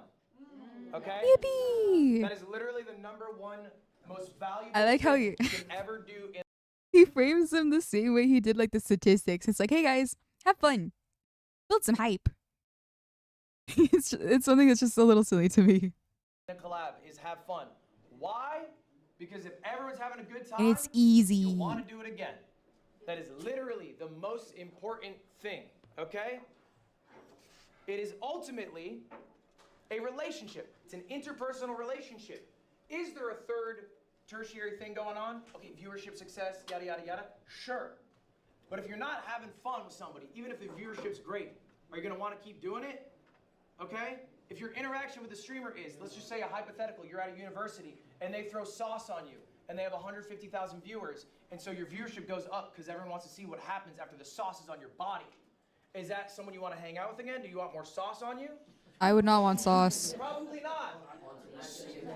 Actually, on that, wasn't there someone that Rakai did throw sauce on, but then they were like allergic? I think about that and I get scared. Do they have EpiPens and shit? Do they even have like an Okay, they probably have an infirmary around here. But like, that's scary. But also I scare easily. So maybe you'll want to avoid Rakai. But the other, and this is literally a list. I'm going 1, 2, 3 in my view, okay? When I run events, I run major events with 40, 50 plus people. The number one thing that I focus on is everyone who went had a good time, because if they had a good time, they'll come to another one. All right? A little secret for this one. If you have food, they have a lot better of a time. Big fan of food. People get way happier when they're full. Second thing, make it easy. Especially if it's free. Okay? If you are setting up this collab idea, maybe you had the idea. Make it as easy as possible. What you are going to do, where you are going to do it, when you are going to do it, how long it's going to be. Make shit clear. Communicating all that efficiently is super valuable, okay? Maybe there's a creator here who's a bit larger, who you made a connection with, but you know they're busy. Make it as easy as possible for them to say yes to the collab, all right? And then third, and this is I think what you guys are poking on, to me this is the least important. Still valuable, sure, but it's the hype you get from it, all right? It's the success that comes from the collab. Cross-ball. Yes, it is like literally the last class of this whole video. Yes, I'm only just now upping the volume. We exist. Whatever. Right, that's great. Cool. That is the least important part of a collab. Are you going to stop hanging out with your friends because it doesn't get you views? Yes. Yeah, probably. That's crazy. Interesting perspective. I have a friend. Wait, hold on, can I pause? Hold on, wrong thing. I have a friend who can kind of sort of edit. The moment I get some money to pay her, she's on this shit. That's my goal. That's my bestie. Here's I don't turn a on my day message ones. that I received from a viewer. His name's Rui. He's a smaller streamer. He said, hey, Ludwig, I was listening to The Yard, and I caught a conversation that I had with my friends about how long it would take for somebody to beat me in Super Smash Bros. Melee. If you don't know anything about me, I'm a professional Super Smash Bros. Melee player. So how does someone who starts from day 0 learn to beat me? All right? So he came up with a proposal. This is the proposal he sent me. He outlined exactly what he was going to do, how much work he was going to put in, and what his expectations were for me. Now, this came all because we were talking about a hypothetical situation. How long would it take someone to learn? He wanted to make that reality. Do you know what I said to Rui? Snap yes. Why? He made it easy for me. Sounded fun to do. And I like the guy. I think he's putting in work. I collab with people all the time. I collab with big streamers. I collab with small streamers. All the time, constantly. And I will collab with literally anybody in this room if you come to me with a good proposal. I'm hitting up his Twitter DMs after this. Who here knows who Squeaks is? Spooky. Squeaks hits me up. He's about a 100 viewer Super Mario 64 speedrunner. I like Super Mario 64. I watch the Squeak streams. I think he's funny. He hits me up. He says, let's do a race. Do this day. It'll take an hour total. That's it. I do it. It was an amazing time. What happened? Squeaks was funnier than me. Half my viewers left to go watch him. Now he's a wildly successful streamer. Yeah, this could be you. Squeaks. All right, guys, this could be very important. I like that guy. Collabs, and I'm sure you've experienced this. Be careful of what you become in pursuit of what you want. A lot of you guys are very successful streamers at getting clippable moments, posting them to Instagram, TikTok, wherever. Those blow up. And you might notice that a lot of people here maybe go a step too far. They cross interpersonal relationship boundaries to get a clip that will be more successful because they're doing something out of pocket. Something You get a little lost in the crazy, something sauce. A little wild. This is happening constantly. Okay? I can tell you right now, the ROI on that doesn't make sense. Business-wise, it is a bad move. Okay? You are making a fool of yourself to get more views, maybe a 2 million view clip, whatever, here, there, in burning bridges with people who otherwise might like to collab with you in the future. Okay? Does a nuisance streamer get views? Do they get some success? Sure. Do people like them? Doherty? Okay? No. Fuck no.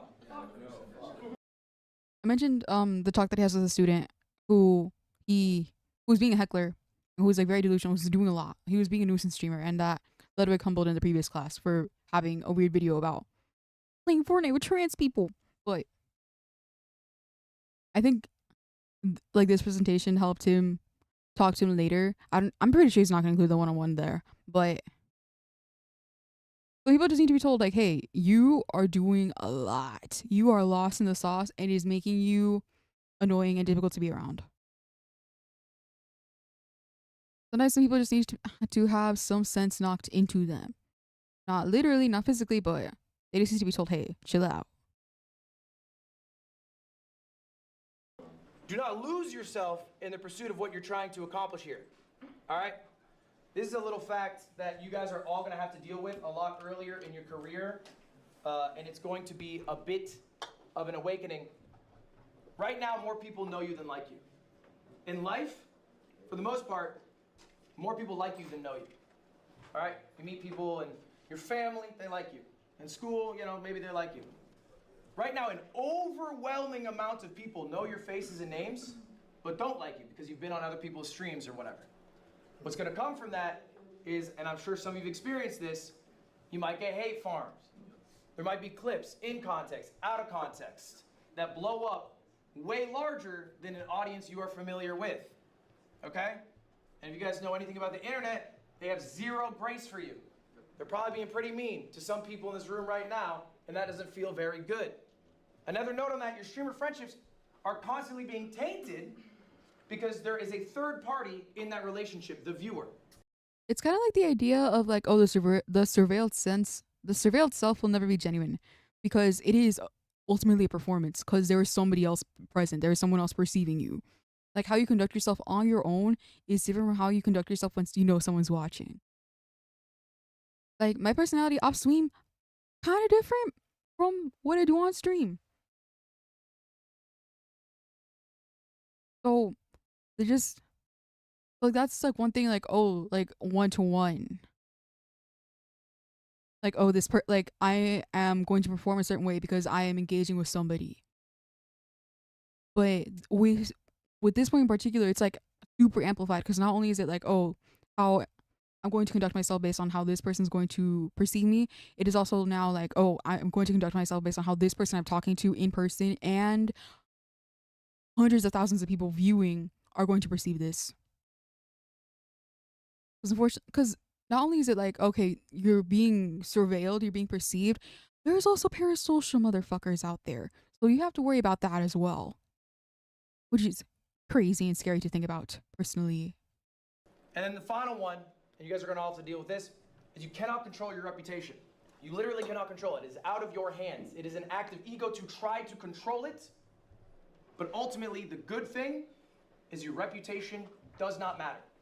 The relationships with the real people in your life, okay, your tangible friends, the people you stream with, your friends, whoever, your family, that is what matters, not what the people online think. It's a very easy thing to say. It's a very hard thing to do in practice. I'm just saying this as a reminder for you all. I promise you, okay, no matter how loud you think the noise is at any moment, from hate, whatever, it does go away. The things that stay with you through those hard times are going to be your personal relationships, okay? Now let's talk about the tips and tricks to get big fast. Because I want all of you to succeed, and I see those numbers, 87% never hit the peak again. Let's do it. Bro, hit him with the Sparks notes. Let's go through these tips right now. Guys, this is an easy guide anyone can follow. The first one, now these are my homework assignments for you. That's how easy I made it. Raise your hand if you did my homework. My hand is raised, even if you can't see it. You didn't do my homework? You didn't do my homework? Don't apologize to me. Respectfully, this is the last class. No disrespect to that man, but the fast track to success if you don't do these tricks. Let's go through them. First one, writing down your goals. All right? Writing down your goals for yourself for the rest of the year. What's the value of writing down a goal? One, when you write it down, you materialize it. You actualize it. You put out into the universe that you want to achieve this thing. Is it corny? Yes. Does it work scientifically? Is it backed up? Also yes. There are studies that show that writing down your goals helps you achieve them. I'm sure this particular slide has more value. I said the next 6 months. If you didn't there's a little fact, people watch the other overestimate classes. what they can do in 1 But I year, did. underestimate what they can do in 5 years. Make yourself a 5-year goal too. This is just a visual You'd aid. be surprised how much you could accomplish in that time. Second trick, make it a schedule. All right? Streaming has no schedule. Who's been streaming 24/7? Who's been streaming every single minute? That's probably exhausting. Y'all are tired. There is no reason you cannot stream another minute. And if you stream another minute, you'll make another $1. But when do you stop? Hold yourself accountable by making yourself a schedule. And in that schedule, leave some time for ideation on what you're gonna do on stream. You should be ideating, you should be thinking about this every single day. What you do on stream, where you're maybe gonna get some clips, what segment could be a YouTube video, what the viewers might enjoy, what you might enjoy. All that happens from the ideation process. Next up, content funnel. My good friend, the content funnel. Ideation, but basically when you do a 4 to 6 hour stream, you can get a lot out of it. Multiple videos, multiple clips, long form VODs, whatever it is. Master YouTube by working on packaging. I had a whole class on this yesterday, but ultimately, which I I've did looked at watch. all of your channels, you guys are mostly dog shit at YouTube. And it's because True. you haven't spent the effort to learn packaging. Packaging of a YouTube video is 60% of the success of your YouTube channel. Finally, scale your team. You are limited in what you can do as an individual. If you scale, you can accomplish more. All right? If you have an editor, that frees up the time you have spent editing. Now, obviously, you have to scale to your own means. We're going to talk about scaling in a moment. But scaling allows you to accomplish more. So here's about the only advice I can give you to succeed at being the best you. You're a person And it's to before a not lose streamer. yourself in the grind. I cannot tell you the amount of streamers who I talk to who are drone bots who all they can talk about are numbers, viewers, streams, bullshit. Bro, it makes you a rotted individual. People connect with you because the life experiences you've had up to this moment. If all you do from this moment on is stream every waking moment, then you lose what made you special in the first place. Live life. Enjoy life. Connect with people. Don't lose it because you're trying to hustle, be a creator, grind 24/7. All right? Now, number one, something a lot of people at this university could take a little lesson. I'm sure you guys have seen it. Respect goes to everyone. All right? Yes, sir. I think Dean Sinat made a mistake. Respect belongs to cameramen. True. Right? I know he said cameramen shouldn't make content, but people are treating cameramen like absolute trash. Respect belongs to the people in the cafeteria. True. Who have to clean up everybody's shit because they're too busy with their stream to put away a tray. You have to actively tell people to do that shit. You just put it on, it's 5 Grown seconds. people with a few teenagers. Introduce yourself to everyone. I have a story. I'm not going to out who this person is. We have a TVU backpack. It's a very expensive backpack. It's what big streamers have because they have a lot of money. I was not with my friends Cam and Christian. They were together. Cam had the backpack. Christian was next to him. I'm outside. I'm separate. A streamer at this event walks up, sees the TVU, sparks up a conversation. They start chatting with Christian. Christian, after a while, gives him a heads up. Hey, by the way, I'm not a streamer. The streamer walks away without saying another word. Rotted individual. That happened this weekend. That happened here. That happened this weekend. I just noticed a picture. At this university, I will not out the streamer. This happened. Pictures from One Piece. What I'm trying Dodgers to Night. say is people are not more valuable because they have a larger view count. Incredible cosplay. People are valuable because they are people. Because they are human. Because we're all human. All right? We're people before streamers. Talk about friends. Value of friends. They keep you grounded. All right? Don't drop Someone's your day song. ones. Thank you for being a Let's go to friend. Christian one But more like time. at a different key and sung Christian, better. How long have I known you? 25 years? That's his 6 years old, bestie. First grade, we're on a bus together. All right, that's my boy. I hang out with him every day. His day one. Again, this don't even need to be applauded. This is basic shit for normal people, but sometimes when you're streaming, you lose yourself. Lost in the Streamer group sauce. starts hanging out with you, you start hanging out with them. Okay, that's great, but hang out with people in real life, hang out with people offline. If you have streamer friends, that's fine. Take some time to hang out with them offline. All right? I'm not pointing at anyone. You point at me. I'm going general for the group. If you have friends who are streamers, you can hang out with them offline. That's just a general thing to the group. Hobbies. Not everything you have to do is work. Not everything you have to do is stream. Find some. For me, to go to Dodgers baseball games. and occasionally gambling a little more than I should. Not the best hobby, but it's what I got. Finally, enjoy what you're making. Like, I think the hobby's point, I tried to pause when you said that. The hobby's point is like the one thing I've heard reiterated ad nauseum. Just like over and over and over again. Have shit you do for you that is not content. And like sometimes I look at the shit that I do in my off time and I'm like, I can make content out of this. Hell, this is like something I've struggled with since I was a baby. Like at 10 years old, I was like, I can draw. I should become a professional artist to earn my family some money. I can kind of sort of sing. I should become a professional artist to bring us money. There are YouTubers now. I can play video games for money. I was thinking like this at 10 years old. So it is so incredibly important to be like, okay, you are a person before you are a streamer when you engage with other people, but you are a person before you are a streamer when you are just living. Just on your own, independent of any interaction with anybody else. You gotta have shit that's your own and not the viewers, nor anybody else's. that really is ultimately it. If you really enjoy what you're making, then you really don't give a fuck how well it's doing. Does it matter if you have 1,000 viewers versus 500 viewers if you're really just liking what you're doing? Not as much, not really. Can you afford your life? Sure, great, that's amazing. That's all you need. You're enjoying your day to day. I promise you it's a lot better than if you go to an office job. So try to find something you enjoy. It's a creative pursuit. Find something you enjoy making, enjoy creating. Okay, this is some shit that I think everyone could use here, no matter what size you are. If you are scaling up your team, if you have an editor, maybe you have a clipper, okay? I have a team of 15. You are responsible for everyone you hire, You are the boss. This is a professional relationship, okay? For me, when I hire someone full-time, what does that mean? It means they have left their job, they're putting their chips on me, they're betting that I'm gonna take care of them. I'm responsible for them, okay? Why do I stream as much as I do?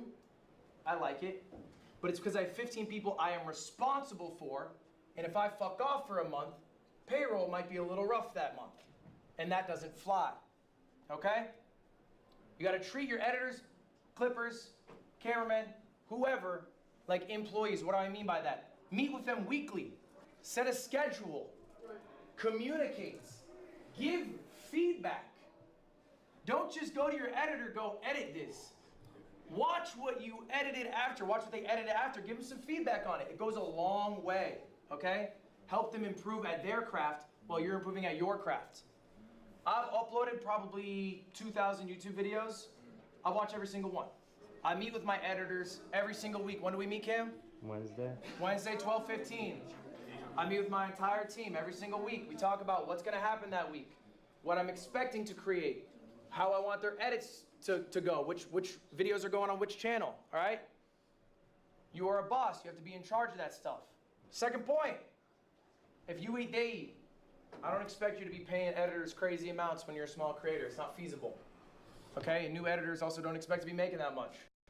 My first editor, I paid $100 a video, all right? My first editor, still my editor today. Jake Drizzle. 6 figures now, okay? I'm eating, he's eating. It's how it goes. You can give a percentage, you can give a flat fee, whatever it is, a mixture of both. But if you are succeeding, they should also be succeeding. They're part of your success. Don't ignore them. Final point, beware of scaling up too fast. I made this mistake. I started a company called Off-Brand Productions. The idea was I would make events for other streamers. It was an ambitious project. I hired a team of 30 people. Holy shit. After about 16 months, I lost $3 million. Oh, shit. Yeah. Oh my God. The person who I had run the company, okay, did not do a great job letting me know how much money we were losing. My bank account had $1,200 in it. This is true. This is 2 years ago. I miss Off-Brand so bad. I was at risk of defaulting on 2 companies. I had to sit in a room in front of a group about this big and let them know 2 weeks before Christmas we were going to let them go. It was not a great experience. I also subscribed to somebody else who worked at Off-Brand. He was, I don't remember his exact role, but he was high up. His name's Stance. and he had talked about like, oh, like we knew that we were gonna have to let them go, but then there was like an organized like spirit day or something, and we had to make like these tie-dye t-shirts together, and I was just sitting there like, we are going to fire these people that I'm having a good time with, and that just stuck with me. I also really liked the stuff that they did with Op Brand, because Op Brand was in charge of, like he mentioned, it was a production company for streamer events. And there were a lot of events that I tuned into. If I remember correctly, they have worked on streamer games. They worked at the Streamer Awards that Cutie organizes. They organized a game show for XQC. Okay, I'm gonna be so real, I didn't tune into that one. They did Unpaid Intern, my favorite thing in the world. Okay, it's not my favorite thing in the world. I wouldn't say like, okay, this is number one, but it was so good. I am begging for an episode 6, I think it was. One more episode, please. I didn't know the 5th one was gonna be the last. Give me one thing where I'm like, this is the ultimate thing, and I can appreciate it for being the last thing. I can appreciate this and say this is good to cap it off. I just want one more episode. The people have been begging for it. Stans have been begging for it. Ludwig, please. I have $20 in my bank account. I will contribute. Can we crowdfund it? I'll do it. I'll partake. I'll participate. Ludwig, please. That was because I scaled up too fast. I was too ambitious. That was a fault of mine. Beware of scaling up too fast. Doesn't mean you can't hire someone here and there or whatever, or make hires eventually. You don't have to go getting, all right, now I need a clipper, an editor, a thumbnail guy, and then 2 weeks down the road, you're like, actually, sorry guys, I lied. I looked at the numbers. This doesn't make any fucking sense for me. Okay? I appreciate you all being here. We have one final slide to talk about, and this one really comes down to a personal question. What do you really want? Do you really want to be a streamer?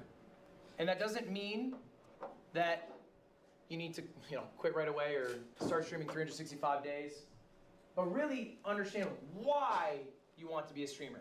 And it can be any number of reasons. I wrote down a few of the big ones. Maybe simply put, all you actually care about is getting rich, okay? I'll tell you, streaming's not the most efficient way to do that. There's 6.25 million streamers.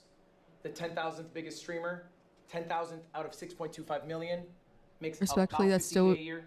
those numbers would be good for me. So unless you are in the top, I'd be grateful for that. Out of, I'm gonna say that number again, 6.25 million, you're not gonna be rich. So it might not be the most efficient path. Maybe you wanna be famous? Again, not I'm gonna be so real, I don't really gap about that one. I don't really care. There's a few big streamers, all right? But if you go to an Uber driver and you talk about anyone outside of Kai Cenat and I Show Speed, they're not gonna know who you're talking about. I know because I talk to them. And they say, what do you do? And I say, stream. And they go, what's your name? And I say, Ludwig. And they go, oh. And then the conversation ends. All right? It's not the quickest path. At least they asked. Fame, if that's what you want. At least they tried. Or maybe you just want to play games, in which case, that's chill. Then the success doesn't really matter, right? You can play games on stream, off stream, with a job, without a job. The success part doesn't really matter. But you have to understand very deeply what your motivations are, and I cannot tell you what they are. But maybe the answer is, I don't really care about the streaming part. I care about a creative outlet. Or I really enjoy the streaming part, but I don't like the game of it, and I just want to play some games with the small community that I have. I like that, okay? You don't have to shoot to be a top 100 streamer. You don't have to stream at all if you don't like. There's just something to keep in mind I want you guys to think about.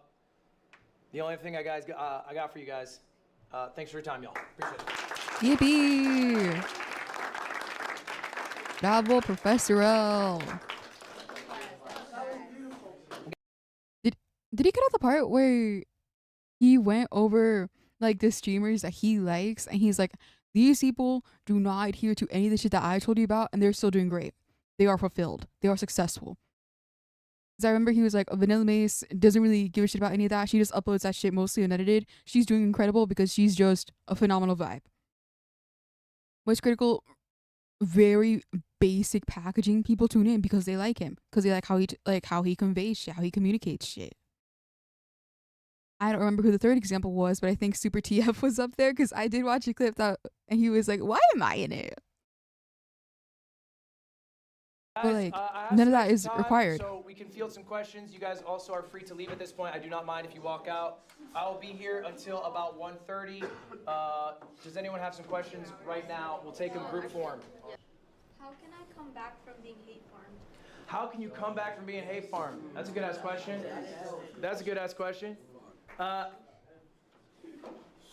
think hate farming is a bit of an inevitability. I remember I used to watch competitive Super Smash Bros. And there was a commentator I really liked. His name was Bobby Scar. He had an infectious personality. He was great at his job. I thought, who can hate this guy? He's amazing. I saw hate threads about this guy. And I was like, what the fuck? Then I went to live streaming. I saw this creator. His name's Germa985. I'm like, this guy's amazing. My goat, I miss him so bad. I saw some hate threads about that guy. And then I realized, you're never going to be perfect. There's always going to be people who hate you. What is the best thing you can do after being hate farmed? It's be the best you, the you that you are proud of 5 years down the road, and ignore the noise. Do not try to rein in and control everyone's opinion about you. It doesn't matter. Does your family love you? Yes. Do your friends love you? Yes. Do you like what you do? Yes. Then fuck it. Okay? Yes. Yes. So you don't recommend like addressing certain situations, or If it is a situation in which you fucked up, I would address it and take accountability and then move on. Absolutely. Right. For your audience's sake. Okay. You are not taking that accountability for the hate farmers, because there's no apology you can ever say that will be accepted. To change your Every apology is a dog shit apology. Yeah. Okay? You guys know this. So you've never seen an apology of someone who's fucked up and gone, well, good job. We nailed that one. Okay? So ultimately what matters is you regaining trust of someone who liked you, whose trust you broke. I know last year, listen, I'm a Lin bud, if I have not made that pretty clear throughout this. Ludwig fucked up a few times last year. There was, I don't know if this was last year, but I remember during Fast 50, people were like, oh, can we fundraise for Palestine? And he said something to the effect of, I don't want to do something like that because I do not want to upset any Zionists in my audience. But I am going to donate some of my own money, 10,000, to I don't remember the exact charity. I don't even remember if he named it, but I'm going to donate it to a charity to help the people of Palestine. And people were like, okay, so you're a fence sitter. He held an event, Burial Cart, where a group of people that he gathered would get drunk while playing Mario Kart. There was a guy who got way too wasted and sexually harassed a lot of the women in the event. And just like a lot of people in general. I think for this one, I did listen to a podcast that had one of the people, Aiden, member of the Yard, someone who also works on a lot of the behind the scenes stuff for Mogul Moves, a company that Ludwig has for his streaming shit, where it was like, what exactly was it? He said like, we have done behind the scenes work to make sure something like this does not happen again. This event is not going to happen again. And I do remember Ludwig like did go on stream and he was like, yeah, no, this situation, we mishandled it. And I will take accountability for that. Or like when people were like trying to say shit about Hassan, it's like, oh, he shocks his dog. And he was like, well, I don't know if he shocks his dog. Where he just did not push back against like, what's it called? A smear campaign against a political commentator. Is it a political streamer who advocates for a lot of leftist cause, a lot of progressive causes? I thought that was lame, especially because they used to be like pretty buddy, and and Hassan has mentioned like, oh, I can't go to a lot of Ludwig's events nowadays because he is sponsored by AT&T, and AT&T does not like me because they are a Zionist company. I think Ludwig has been lame on occasion. I think he has done shit that I disagree with, but I do think he does what he can to make up for it, because he doesn't double down. On the Hassan front, I'm just never going to be privy to what that relationship looks like once OBS is turned off, and that is okay. Hassan has a podcast with Cutie, and thus I'm going to assume if he's willing to do that, he has an amicable enough relationship with Ludwig. Beyond that, I don't really care. He took accountability for how shit went with Burial Cart. He's not holding that event anymore. He met up with his team to focus on or to look at like what can be done to avoid the situation, what went wrong, what can be amended. And for Fast 52, the next iteration of that event where he was like, oh, I don't know if I want to fundraise for Palestine. He did fundraise for Palestine. I think it was the Palestinian Children's Relief Fund. I don't remember if that's what the acronym stands for, but it was like PCRF. That was one of the charities that they fundraised for. So perhaps it is a little bit parasocial. And this man is very much not my friend. But I do think that when he is infallible, but he has put in the work to try to make up for it, to hold himself accountable and to prove upon shit. And thus, I could look at Ludwig and say, like, this is a creator who I trust, who I believe is good intentioned, who holds similar values that I do. And this is someone I'm comfortable supporting. And at the end of the day, that whether or not I can look at you and be like, okay, I'm someone I feel comfortable supporting you, that is going to matter a lot more to me than like, oh, how big was your budget when you did this video? How grandiose was it? How good of a gamer are you? How funny are you? How entertaining are you? Do you hold similar values to me?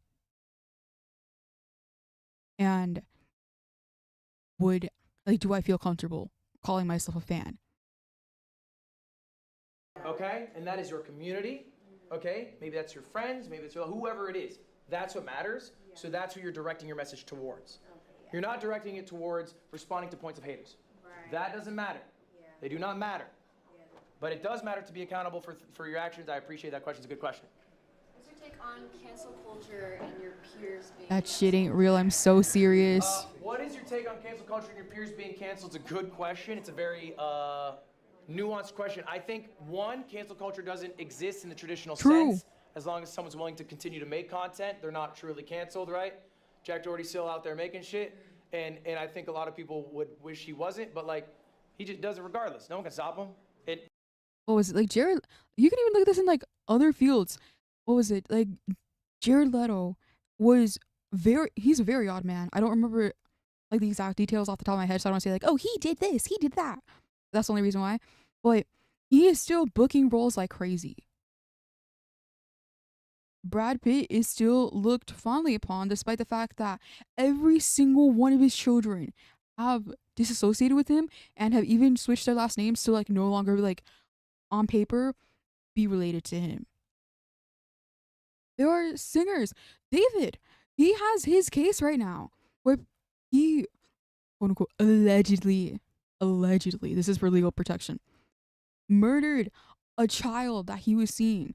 People are still streaming his shit. People are not, like, I went on like a whole diatribe like, oh, my morals are not something that I'm willing to compromise on when it comes to a creator, and how they proceed after they mess up is important to me. But that is not the case for a lot of people. A lot of people are like, the idea of like, oh, separate the art from the artist is a veneer for people to continue to support a lot of vile pieces of shit in this world. A lot of people just do not care. That is like, people being awful is something that a lot of people are willing to forgive, to forget, to pretend it does not exist. So for all the years that people have like bitched and moaned and complained about cancel culture, it has never existed. As long as you create, there is an audience. For better or worse. In my opinion, it's worse. And I think people need to shut up about it at this point because I'm sick of it. I'm sick. And that's his right. Unless a platform deplatforms you, I think that's maybe like where a true cancellation comes in.